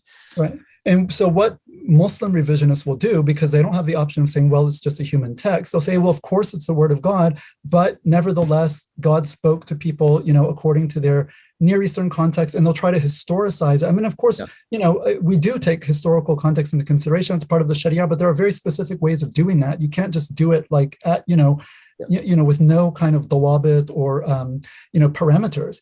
And one of these scholars actually, who has been pushing, you know, this kind of revisionist line for a long time, you know, you might say, well, okay, if there's one thing that Muslims could never disagree on, it must be what? Tawheed, like, you know, the oneness of God. That's absolutely the most fundamental. You might say, well, maybe sexual behavior is pretty important, but like Tawheed is like, there's no Islam without that. Okay. This scholar has been pushing this. I just saw like a tweet I don't know when he put it up, but it was just forwarded to me a few days ago, where he actually said polytheism is a derogatory term used by arrogant monotheists who don't understand that their own conception of God is, influenced by their Near Eastern, milieu, right? And they use it to derogate other people. And anyway, these so-called polytheists, that's why I always say so-called polytheism, theism, and so-called monotheism. And in any case, the spirituality of these so-called polytheistic societies has a much better track record when it comes to diversity and tolerance than the monotheists. And so, I mean, at the end of the day, so that's the religion. Where they're coming from. Diversity, tolerance. On every level, that they are, So you can see that you're going to play that game. Even Tawheed itself. Even Tawheed is. Monotheism, you can just historicize it the same way. Yeah. And that's very dangerous. I mean, it's, but anyway, like, okay, fine. At least you see clearly, like, all right, no, thank you. No, thank you. I mean, how do you even identify as Muslim anymore? That doesn't make any sense at all. So anyway, sometimes it's good when things are stated that directly. It allows you to see. Yeah. The experts are very clear. The passages do say what people traditionally understood them to mean. That's really beyond dispute now, I think. Yeah. And so I'll just put here, so the, actually I forgot to hyperlink this, but it's hyperlinked in the resources. The classic, article on this is by Mubin Vayed, who you've had on here twice. Very close friend of mine. A couple of times. He's an extraordinary individual, actually. Yes, mashallah, very, very impressive. Hats off. We all try to follow. I had coffee with him in Chicago once. I heard about that. My totally irrelevant boast, but I have met him. We actually sat down for a couple of hours and talked shop. It was utterly he very much enjoyed that, he told me. So, can Islam accommodate homosexual acts? Quranic revisionism, and the case of Scott Kugel. Scott Kugel is this person who wrote this book, with this argument. He's not the author of the It's actually tweet this that I just book, talked which I've about. got here. This is a book by the notorious Scott Kugel book, which is massively criticized, definitively criticized, many would say, by Mubin Vayed. By Mubin Vayed, and I mean Mubin Vayed's article is even assigned in university classrooms, right? Because it's at that level. Scott Kugel was not the author of the tweet that I just mentioned, where the person was. I was wondering if it was. No, it's someone. It was another academic, but not Scott Kugel. Just again, we have to be fair in our criticisms. If we critique, I'm glad you clarified that, because that was my assumption. A person for what he says, not for something he did. The verses on Qamlut, if people want to check them out, here they are. Okay, building an Islamic framework very quickly on homosexuality. Again, one can only judge a thing once it is properly conceived. Al-hukmu ala shay far'un an tasawwurihi. So we realize the Western paradigm is just a totally different paradigm. It's not, something that's really compatible. So how do we as Muslims conceive of this? As I said, there's no single word for homosexuality in the Sharia, right? Again, in the West also it's a new word, because the Sharia addresses what? It addresses acts, not desires, i.e. desires that are things that are beyond one's control, okay? Islam does not categorize human beings on the basis of mere desires, sexual or other, i.e. a person does not come to be a particular thing or come to constitute a particular class of human beings, right? On the basis of mere desires and inclinations. Islam also does not place human beings into discrete identity categories on the basis of acts. Even if someone has a desire and is acting upon them, they're still not classified as a discrete, type of human being. They're just someone who's, sharib al-khamr. Just a drinker of wine is someone who drinks wine. If you stop drinking wine, you're not sharib al-khamr, right? If you're engaged in same-sex behavior, okay, maybe there's a term that describes your behavior. If you don't engage in it, there's no term that applies to you just because you might have the desire or may have engaged in the act. Question, what is the best way to answer the question? What does Islam say about? I know the answer. Before you tell us what the answer is, I have the answer. Watch this video. Watch this video. Yeah, all 3 on 3 and whatever. That's the answer to that question. Watch this video. So homosexuality, I hope people learn by now. What?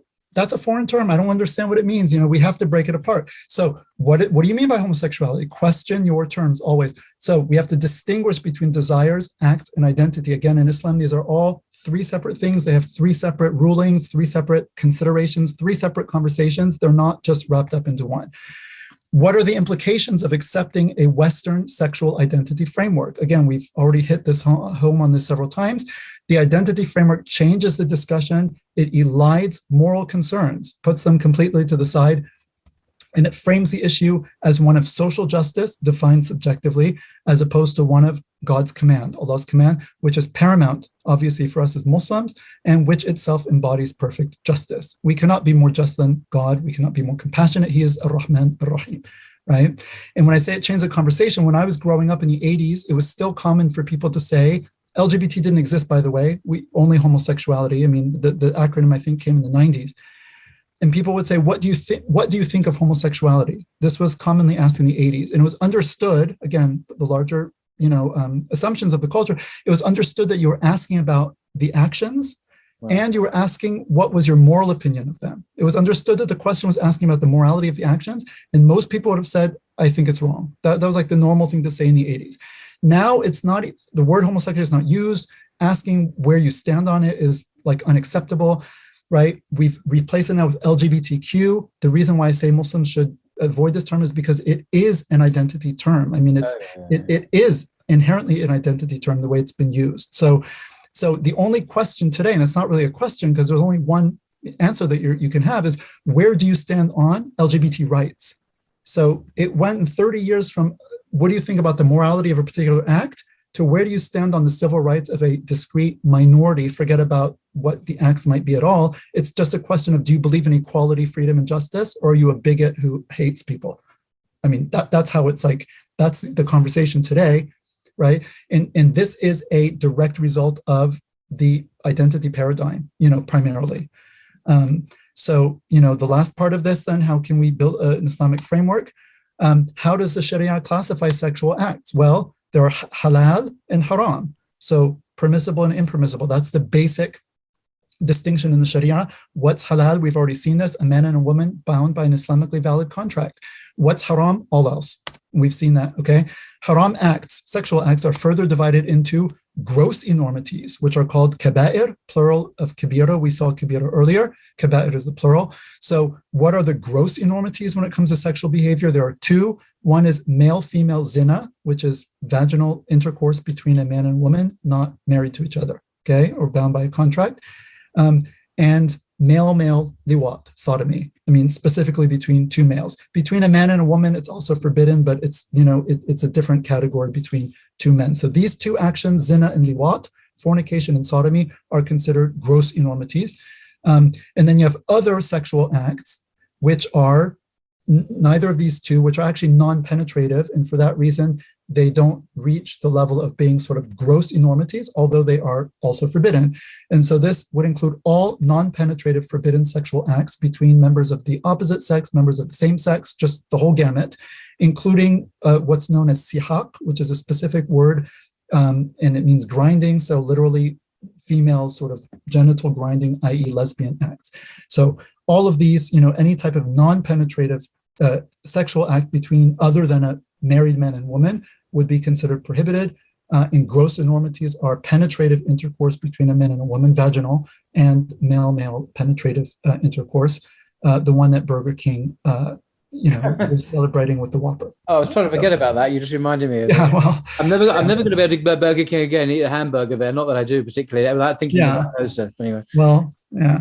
Anyway, so all of these things are called muharram li dhatihi, which means all these acts are prohibited intrinsically, like for themselves. The acts themselves are prohibited, right? And then there are preludes to these prohibited sexual acts, such as we've seen this before: touching, gazing, khalwa, being alone in an isolated environment, immodest dress, speech, and behavior. These are all considered muharram li ghayrihi. They are prohibited on account of another, i.e. because they lead to that which is prohibited in and of itself, which are the sexual acts themselves, right? Okay, so that's done. The very last part of this, and I promise this last part of this before we just finish with the conclusions and then the resources. What about the subjective experience? And I said we would talk about this, and we've talked about it a little bit along the way, right? Someone who is a Muslim who says, I feel same-sex attractions. I'm not attracted to the other sex. I wish I were, but I'm not. And I can't just turn it on and off like a light switch. How do I live my life? Does Allah hate me? Am I a walking sin? Am I going to hell for these feelings, right? These are very important questions. And people who have these feelings, particularly same-sex desire, it's all thrown together. The Qawm Lut, the people of Lut, and fire and brimstone rain down upon them. Okay, but wait a minute. They were acting on it. You're not acting. Again, you're putting yourself with them because you're not distinguishing acts from behavior, because that's part of the modern paradigm. You are seeing them all together, but that's not Islam. Islam sees the desires one thing, the acts are another, right? So there are Muslims, faithful Muslims, believing Muslims, practicing Muslims, who experience unchosen same-sex attractions and or gender dysphoria. This is real. This is statistically any, certain human population will have always a number of people who face these types of issues. And Muslims, are naive if they think this doesn't exist in the Muslim community. It absolutely does, much more than people actually would think, because it's obviously not talked about, right? But this is a very real issue. All sorts of issues. Muslims are human beings like others. We have anger issues, drug addiction issues. We have issues of corruption and cheating and this and that, and all human virtues and vices, to one degree or another, are going to be present in any human community. We hope among Muslims, the virtues would be greater and the vices less than people who don't practice the religion of Islam, and that's generally the case. But nevertheless, we will always find, and this is not virtue and vice, it's just internal conditions. We said, again, very important, and I'm speaking, obviously, people watching this, some people watching this will be Muslims who are watching this because they themselves fall in this category, and they are concerned, how can I understand myself? What do I do with my religion? What do I do with my sexuality, right? Islam does not define or categorize people on the basis of internal feelings. You are not a specific subcategory of Muslim. You are a Muslim like anyone else, a brother, a sister, a member of your masjid, right? You are not this specific kind of separate category of human being because you feel this particular thing, right? And again, we must always distinguish between the feelings and the acts on one hand, and also between the acts and advocacy on the other, which we're starting to see, unfortunately, more and more of, okay? Muslims struggling faithfully, and this is also for everyone who's listening, especially Muslims who maybe are not dealing with this, Muslims struggling faithfully with either SSA, so same-sex attractions, or GID, gender identity disorder or dysphoria, they should be, I said struggling faithfully should be embraced and supported as mujahidun in the path of Allah. These are people struggling in the way of Allah. They're struggling with challenges and temptations, like we all have our challenges and temptations, and they are trying to live their lives according to the will of God and to submit, which is every Muslim struggle. And that is the straight struggle. Ihdina sirat al-mustaqim, guide us to the straight path. Every Muslim is trying to go the straight path. No, the pun is intended here. And there is a support group called Straight Struggle. You can just click on this hyperlink. Yep. And it is a support group for Muslims who experience same-sex attractions or gender dysphoria, but who are committed to Islam and to living their lives. It's a very good group. I do recommend it.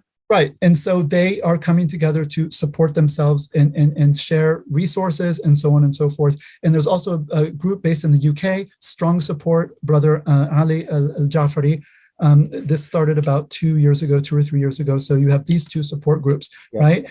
Now, Muslims, again, who don't deal with this should be aware. These feelings cannot simply be turned on and off like a switch. Well, akhi, that's disgusting. Well, like Allah gave you women. Well, okay, yes, that's right. But this goes much deeper than that. It's not simplistic in that way. And people, again, we can't afford to have such a simplistic, understanding, especially given our current context. If you speak that way, people say, okay, this person has no idea what this is even about, right?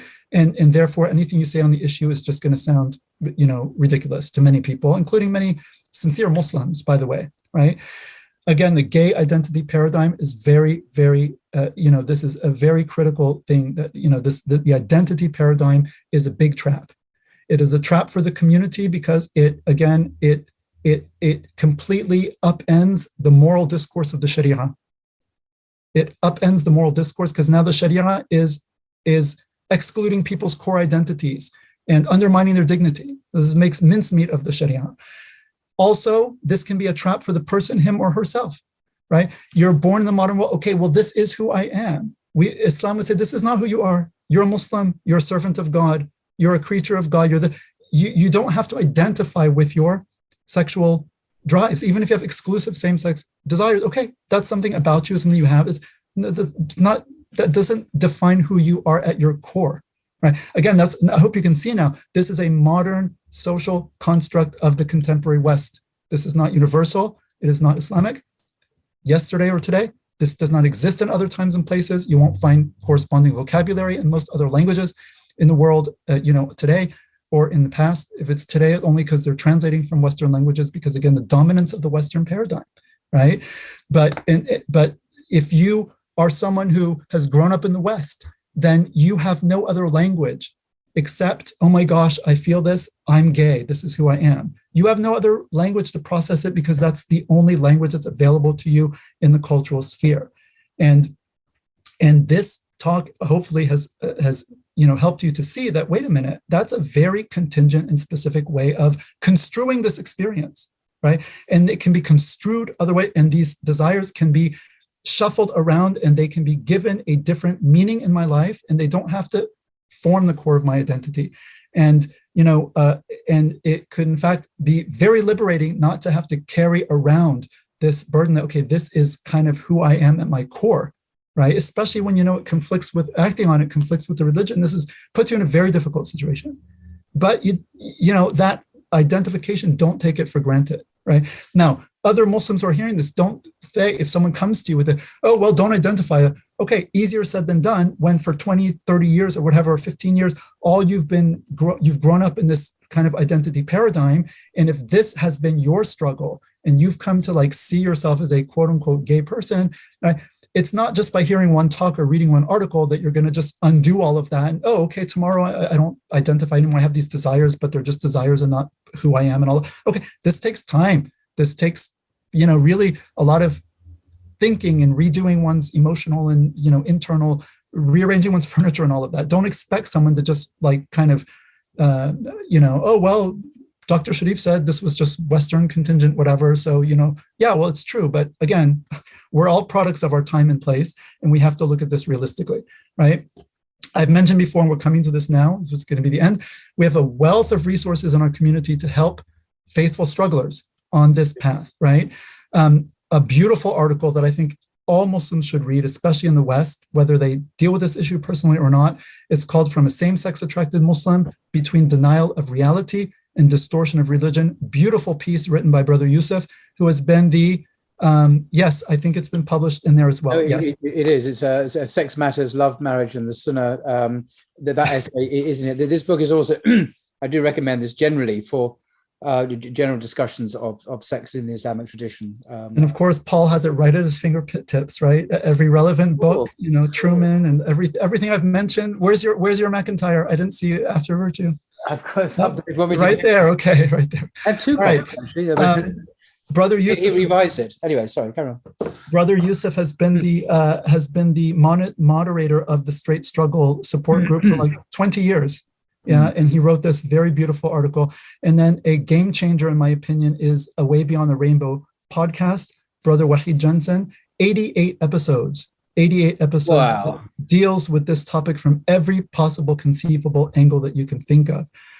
Psychological, spiritual, social, personal, family, community, imams. I mean, same-sex attraction, gender dysphoria, marriage. I mean, everything, 88 episodes. And I'll show you a little bit more of the details in a second on that, right? Some questions we won't be able to deal with these. Distinguishing being gay, so that's the identity paradigm, from having same-sex attractions. We've talked about this. Where does homosexuality or same-sex attractions come from? I refer you to episodes 7 and 8 of the podcast, Way Beyond the Rainbow. The brother goes into a great detail on all of the research that's been done on this, what it says and what it doesn't say. So I won't repeat any of that here. Can homosexuality be quote unquote cured or overcome? Again, very murky and fraught question that cannot be answered. Overcome, it depends what one means by that. Cured, I mean, again, you can find answers to that in that podcast.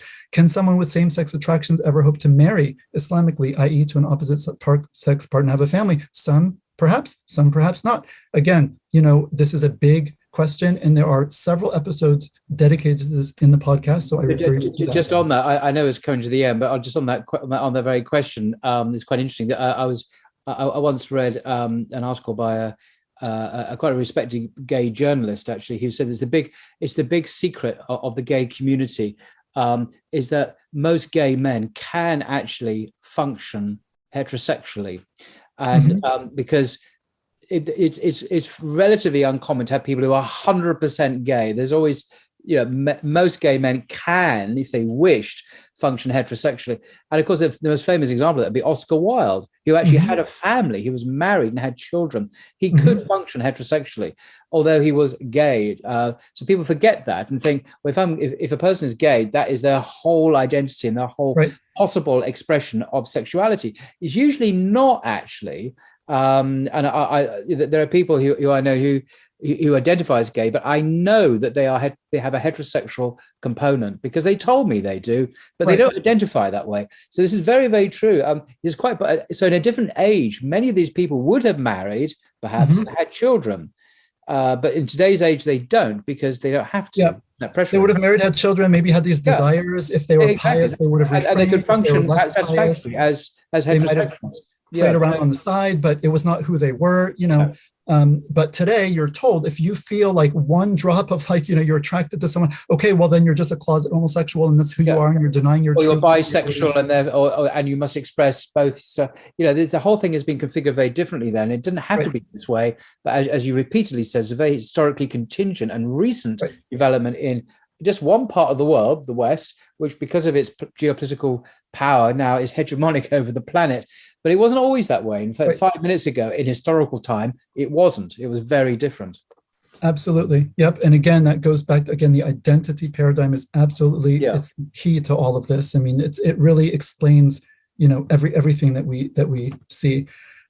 How best to deal with individuals who experience SSA in our communities, families, etc. Again, all of this is, very dealt with in great detail in the podcast, especially season 5. Season 5, Brother Mubin Vayed is on 4 different episodes.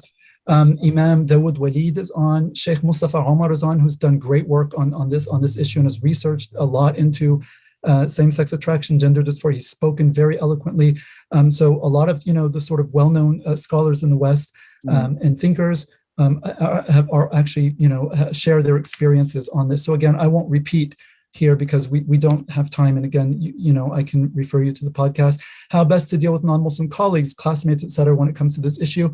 Again, I think the episodes, particularly with Sheikh Mustafa Omar, really goes into the details. And also, people ask, well, what about pronouns at work? And I have to, he goes into all of this. Sheikh Mustafa Omar, if you go to the episodes that he does. How should Muslims deal with the cultural and political pressures stemming from this issue in the public square, particularly in the West? I refer you again to Brother Mubin Vayed's recent article from this January, Where the Rainbow Ends, American Muslims and LGBT activism. Mubin came on Blogging Theology to discuss that article in detail. So you can see a video or read the article. Exactly, or both. Or both. Right, okay. Now we're just wrapping up. Alhamdulillah, we're almost at the end. So towards principles, I have 2 slides here, and this is basically just a wrap up, the take home message from the entire evening or morning or wherever you are in the world. So what do we need to do as a community if we want to, I think, deal with this issue effectively and in a just, compassionate, and correct way? We need to strongly and confidently establish our Islamic gender and sexuality paradigm. Is very different from the contemporary Western one. We believe in gender essentialism. We believe in the gender binary. We're heteronormative. I mean, it's all of these terrible words that you've been told are like from the devil. We deconstruct that. All that's all concocted vocabulary, right? And we go to the ma'ani, we go to the meanings, and we look at the wisdom of the legislation of our Creator, and we understand it, and we establish it. The gender and sexuality paradigm, right? So again, gender is binary, gender differences are real and God-given. Again, these are just take-home messages. Sexual expression is legitimate only in the context of marriage, which is by definition heterosexual.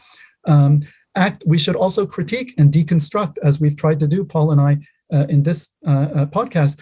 We should actively critique and deconstruct the Western paradigm post-sexual revolution and show what is wrong with it, because it's harmful to people. It's not just because Muslims don't like it. It harms people, right? It leads people to destructive behaviors. It leads them to sexual chaos, and not just in the realm of homosexuality. I memean, just even heterosexual sex is a mess in the West today. Marriage is a mess. Partnering is a mess. The sexual marketplace is a disaster. I mean, there's the repercussions and the fallout of the sexual revolution. No one wants to talk about it because it would strike at their core ideological and moral commitments. We still have people who grew up on drinking the milk of the sexual revolution who are adults today, and they're not willing to fundamentally question their basic assumptions that they've taught made them enlightened modern people, post 60s. And we're going to continue to pay the price as long as that's the case. I'm sorry, Paul, you were going to say. No, I interrupted you. No, I was going to say that there's also the geopolitical position here that before there was Western colonialism, it was perhaps economic, and then it was political, then it was military.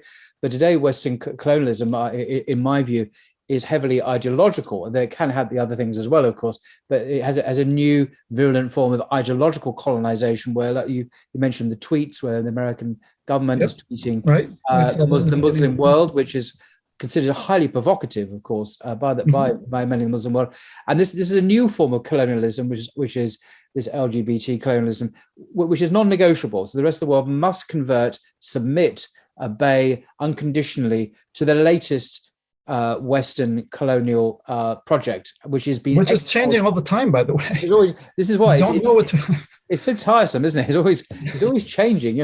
How much more? Because Islam, as I repeatedly say, is based on the stability of God's revelation to humankind, and is not constantly having to reinvent itself. So it's a sure anchor or rope, as you put it earlier on, for people to hold on to. But this is, I think, a manifestation of neo-colonialism, where the rest of the world is expected to come into line with Western interests and ideas and ideologies as a matter of principle, because the West knows best. It always has and it always will do. That's absolutely, which is huge arrogance and a form of imperialism itself, of course. Yep, I agree with you 100%. And ironically, it's a lot of these kind of people within the academy or some of these sort of more left-leaning spaces who talk of colonialism and neo-colonialism and post-colonialism, but they're also very heavily invested in kind of pushing this particular narrative. And it's like, isn't it obvious to you that this is just, you talk about Victorian morality being brought into the Muslim world by British colonialism in the 19th century. Okay, yes, that's true. But you're doing the same thing now in the 21st century. Exactly the same thing, because these ideologies were born in Britain and America and Germany and France. Absolutely. And it's exactly the same places. And the movement of influence and power and is exactly the same movement from one place to another. It's all the same thing, but it's just a different guise, a different dress. Yeah. Absolutely. Okay, so rejection. So we talked about this a lot. Again, take-home message: rejection of the sexual identity paradigm. We must once again separate desire from action from identity. These are three separate things, just like race, gender, and sexual behavior. Those are three separate things, right? Desire, action, and identity, separate. We have to separate these. And we also have to bring back together sex, reproduction, marriage, morality, put those together, okay? Terminological implications: we should avoid identity-laden vocabulary like gay, LGBT, right? These are heavily identity-laden terms. Or dignifying, quote unquote, who people are. Well, who are people, right? They're not their sexuality. Especially as a Muslim, we dignify people as Muslims, right? So all this language about, dignifying who people are, right? And using sort of vocabulary that's laden with identity implications, especially, again, when we deal with the outside society, you should try to be careful of your vocabulary you use, but you have to negotiate. But inside the Muslim community, these are not terms that we should be using, which is why at the beginning of this talk, I put LGBTQ in quotation marks, because it's not a term that I, as a Muslim speaker, am using with an audience, whether Muslim audience, probably majority Muslim, but also non-Muslim audience, right? It's a term that I think needs to be problematized, right? And so that's why I put it in quotes, right? We should use descriptive terms instead, and adjectives, not nouns. So someone has homosexual feelings, experiences same-sex desires, very different from saying they are gay. And even in the medical field, they say so-and-so, has, has diabetes. They stop saying so-and-so is a diabetic. I mean, they've shifted in medical, right? Yeah, they shifted because you are a diabetic. I'm defining you according to your illness. No, you are a X person and you have diabetes, but you're not a diabetic, right? So we should also be, sensitive to that language use. I say no gay exceptionalism, either positive or negative. What do I mean by this? So pushing acceptance of LGBT acts in an Islamic environment, like schools, mosques, communities, and so forth, is just as unacceptable as pushing alcohol, zina, or anything else that's forbidden by the religion. There's no exception here because, again, we're not tying this to identity. Only when you tie it to identity do you have to see, that, right? And you see this also in the current society. For example, I was at a university once, and they're the gay pride student group. They were having a dance, right? And the advertisement for the dance, the poster was, come to this pride dance, whatever, Saturday. And the picture on it was a drawing. It wasn't like a photograph. It was like Art Deco figures, like two men completely naked dancing. And the picture showed everything right down to like, the very bottom of the groin, as far as you could go possibly, without showing like the organ. So, I mean, clearly the people are meant to be shown like dancing naked. And I think if that were just any other student group, like the Latino club or the, whatever, or the dance club, and they showed like a man and a woman dancing who were like naked on the poster, you'd be like, what? Like, what kind of dance is this? Like, why are the people naked on the poster, right? They wouldn't be considered acceptable. But if it's a pride parade or like an LGBT dance, that's perfectly like, there's like an exceptionalism here that, okay, yeah, you can have very provocative or kind of images that would otherwise be considered lewd and inappropriate, but because, you're basically defining your identity by this, well, we're not going to say anything. And so there's kind of an exceptionalism. So we should not accept that as Muslims, right? We have a moral standard and we stick to that. At the same time, so there's no like positive gay exceptionalism, but also not negative. So again, and I say this to Muslims of probably a more traditional bent or people who they consider themselves like, okay, well, we're firm and hardcore on this issue. Be careful, right? As I said before, you might be more impacted by the modern Western paradigm than you yourself imagine. Merely having and faithfully struggling with same-sex desires or gender identity issues also does not merit any particular stigma or singling out. Someone comes to you, you're a friend, I've known you for so long, I have this big thing I want to share with you, it's so difficult for me. You don't just, go away. No, this person's coming, they've made themselves very vulnerable. You help them, you embrace them, you support them, right? And you don't specifically stigmatize them for something that they don't, did not bring upon themselves and are not morally responsible for, right? We're not talking about people who are pushing the actions or advocating. We're talking about someone who feels a desire and is struggling with it, right? We don't have a particular, stigma or singling out for this or say, oh, that's the gay brother, whatever. No, gay brother, okay, now you're a Western, modern Western. Don't tell me you're a traditional Muslim and you say gay Muslim. Well, what do you mean gay? Say that in Arabic. Tell me that in classical Arabic. I don't have a word for it. I don't have a word for gay. I don't. There's no word that covers, identifying a person based on sexual feelings. It doesn't exist. I can only name people who are doing things or gender, male, female, so forth. Okay. All right. Balancing individual and community, subjective feelings versus objective truths. We talked about this, the objective right and wrong, the objective nature of acts and how Allah has defined them and legislated according to them, and the subjective feelings of people who are facing these desires, right? So as I said before, individuals dealing with same-sex attraction or gender identity issues should be supported in their efforts to realize their purpose as Muslims and live their lives in submission to Allah and His deen. Again, go back to that, article by Brother Yusuf, from a same-sex attracted Muslim between distorting reality and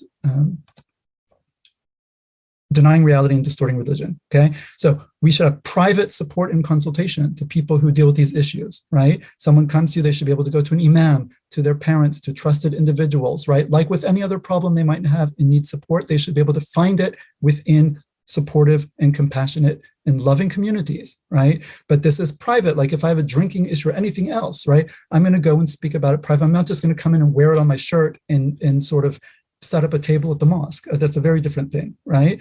So private support and consultation, people should have people within the community to turn to, right?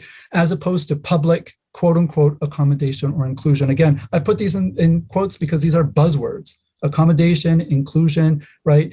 They sound very nice, but they mean something very specific, which is not acceptable given our moral framework as Muslims, right? Defiant activist types within the community should not be allowed to disrupt Islamic spaces or impose their will on the community. Again, no exceptionalism here.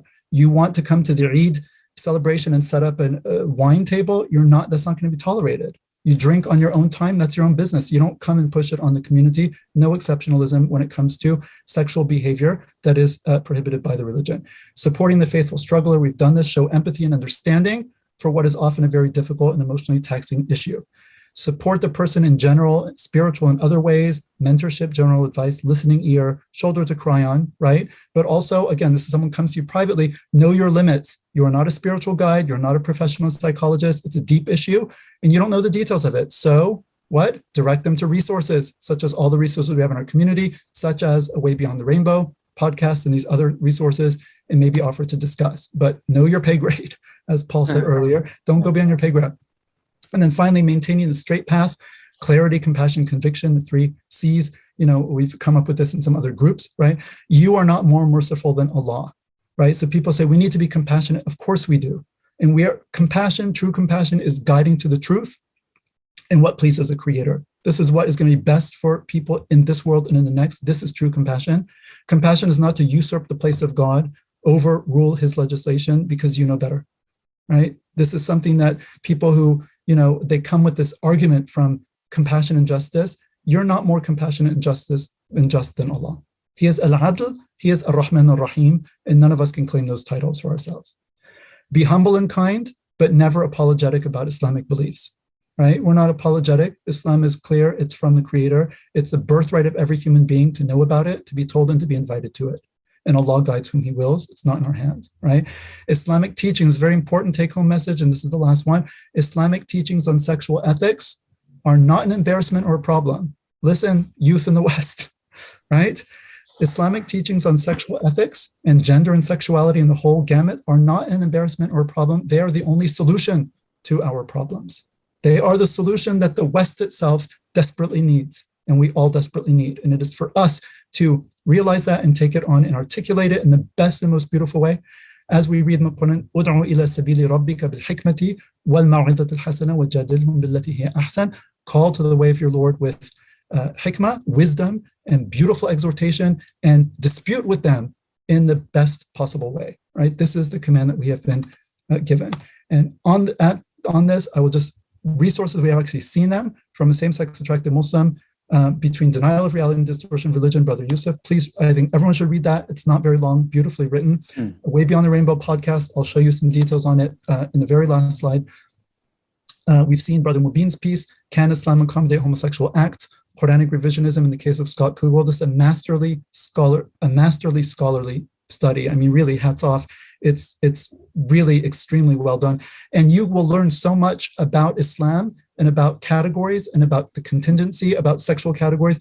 Even if you're not particularly interested in this article, it's a very informative and educational read. So I think Muslims should challenge themselves. It's like 50 pages. It's not short, but it's really worth your time. You'll gain a lot intellectually. I agree with I agree with your assessment there. Absolutely. Yeah, absolutely. And the male is not like the female from the Quran. وَلَيْسَ ذَكَرُ كَالْأُنْثَى. We saw that Islam and gender nonconformity. Also, again, Brother Mubin Fayed, right? He's almost single-handedly carrying this, has been carrying this burden for the past, 5-6 years. May Allah bless him. Muslim Matters 2017, that was part 1. Part 2 was co-authored between Brother Mubin Vaid and Brother Wahid Johnson of the A Way Beyond the Rainbow podcast. This is an 85-page study based on 150 or 60 sources, right? It's a massive, massive study on transgenderism, the history of it, the contemporary scene in the West, also Muslim rulings on it. Okay, so anything you want to know about transgenderism, these 2 articles are key. Foundational articles on gender, the family, and sexuality by Sheikh Abdul Hakim Murad, one of our treasures in the West, has also been a guest on this podcast before. 3 of his articles, they're mostly quite old. Boys Will Be Boys, Gender Identity Issues, Islam, Irregular and the Retrieval of Gender, Fall of the Family, all of them very, very insightful, incredibly eloquent, as we know from Sheikh Abdul Hakim, mashallah, always very insightful and extremely eloquent. So these, I think, are, again, somewhat dated, but they're still relevant. And I think foundational for any Muslim, intra-Muslim discussion on gender and sexuality issues in general, and homosexuality, of course, in particular. And then this last resource, Islam and LGBT Issues, reading material, muhammadandiscourse.blogspot.com. Tons of all of these resources and a lot more are on this particular website. And then finally, because I've talked about this A Way Beyond the Rainbow, I think it is a game changer. It is very easy to critique a religious community by saying you're stuck in the Middle Ages, you're stuck in your books, you have no idea what's going on, or you're all just heteronormative and you don't understand our position, i.e. we who, experience same-sex attractions. This cannot be the case here, right? This brother is coming from that inside perspective. He is a doctor and a medical researcher. He knows what he's doing. It's extremely well researched, extremely well documented, and very interesting, and a lot of also guests and things like that. So Way Beyond the Rainbow is a podcast series. This is the tagline, discussing the everyday struggles of Muslims with same-sex attractions, SSA, and gender dysphoria, who want to live a life true to Allah and Islam. This podcast series is a safe space for Muslims who struggle with SSA, as well as parents, family members, friends, imams, chaplains, community leaders, and the community at large. It is separated into 5 seasons. Season 1 tackles topics, just to give you an idea, shame, vulnerability, self-compassion, identity, so on and so forth. Okay, I won't read everything because it's season 2 tackles the spiritual dimensions related to this particular struggle, right? How can people understand the spiritual dimensions of this particular struggle, every struggle, but this particular one, from the wisdom of hardships and tribulations, attachments and surrender, as well as gifts and divine openings, futuhat, ilahiyya, rabbaniya, to the struggle with temptations and desires, sin and repentance, as well as the story of the people of Lut and of many of the other prophets whose stories are relevant to every struggle, including this particular struggle. Season 3 focuses on the importance of support systems and social connections, and answers frequently asked questions when it comes to friendships and support groups. The season also tackles in-depth topics of marriage and celibacy, i.e. for people who experience same-sex attractions, as well as marital intimacy and sex, right? So again, it's completely comprehensive. Season 4, dedicated to healing and recovery work, tackles foundational topics relevant to the healing journey.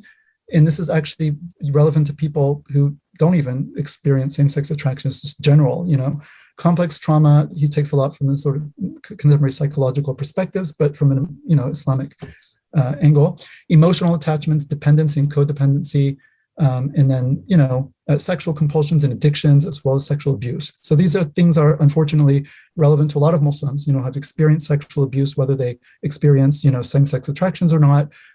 Sexual compulsions and addictions. There are, I think, 4 episodes on masturbation, pornography addictions. And again, unfortunately, given the state of current technology and so forth, many Muslims, we are not immune to these struggles, and many Muslims, quite apart from same-sex attraction, deal with, issues of sexual compulsion, issues of pornography addiction, and so forth. And so you can also find very beneficial things here.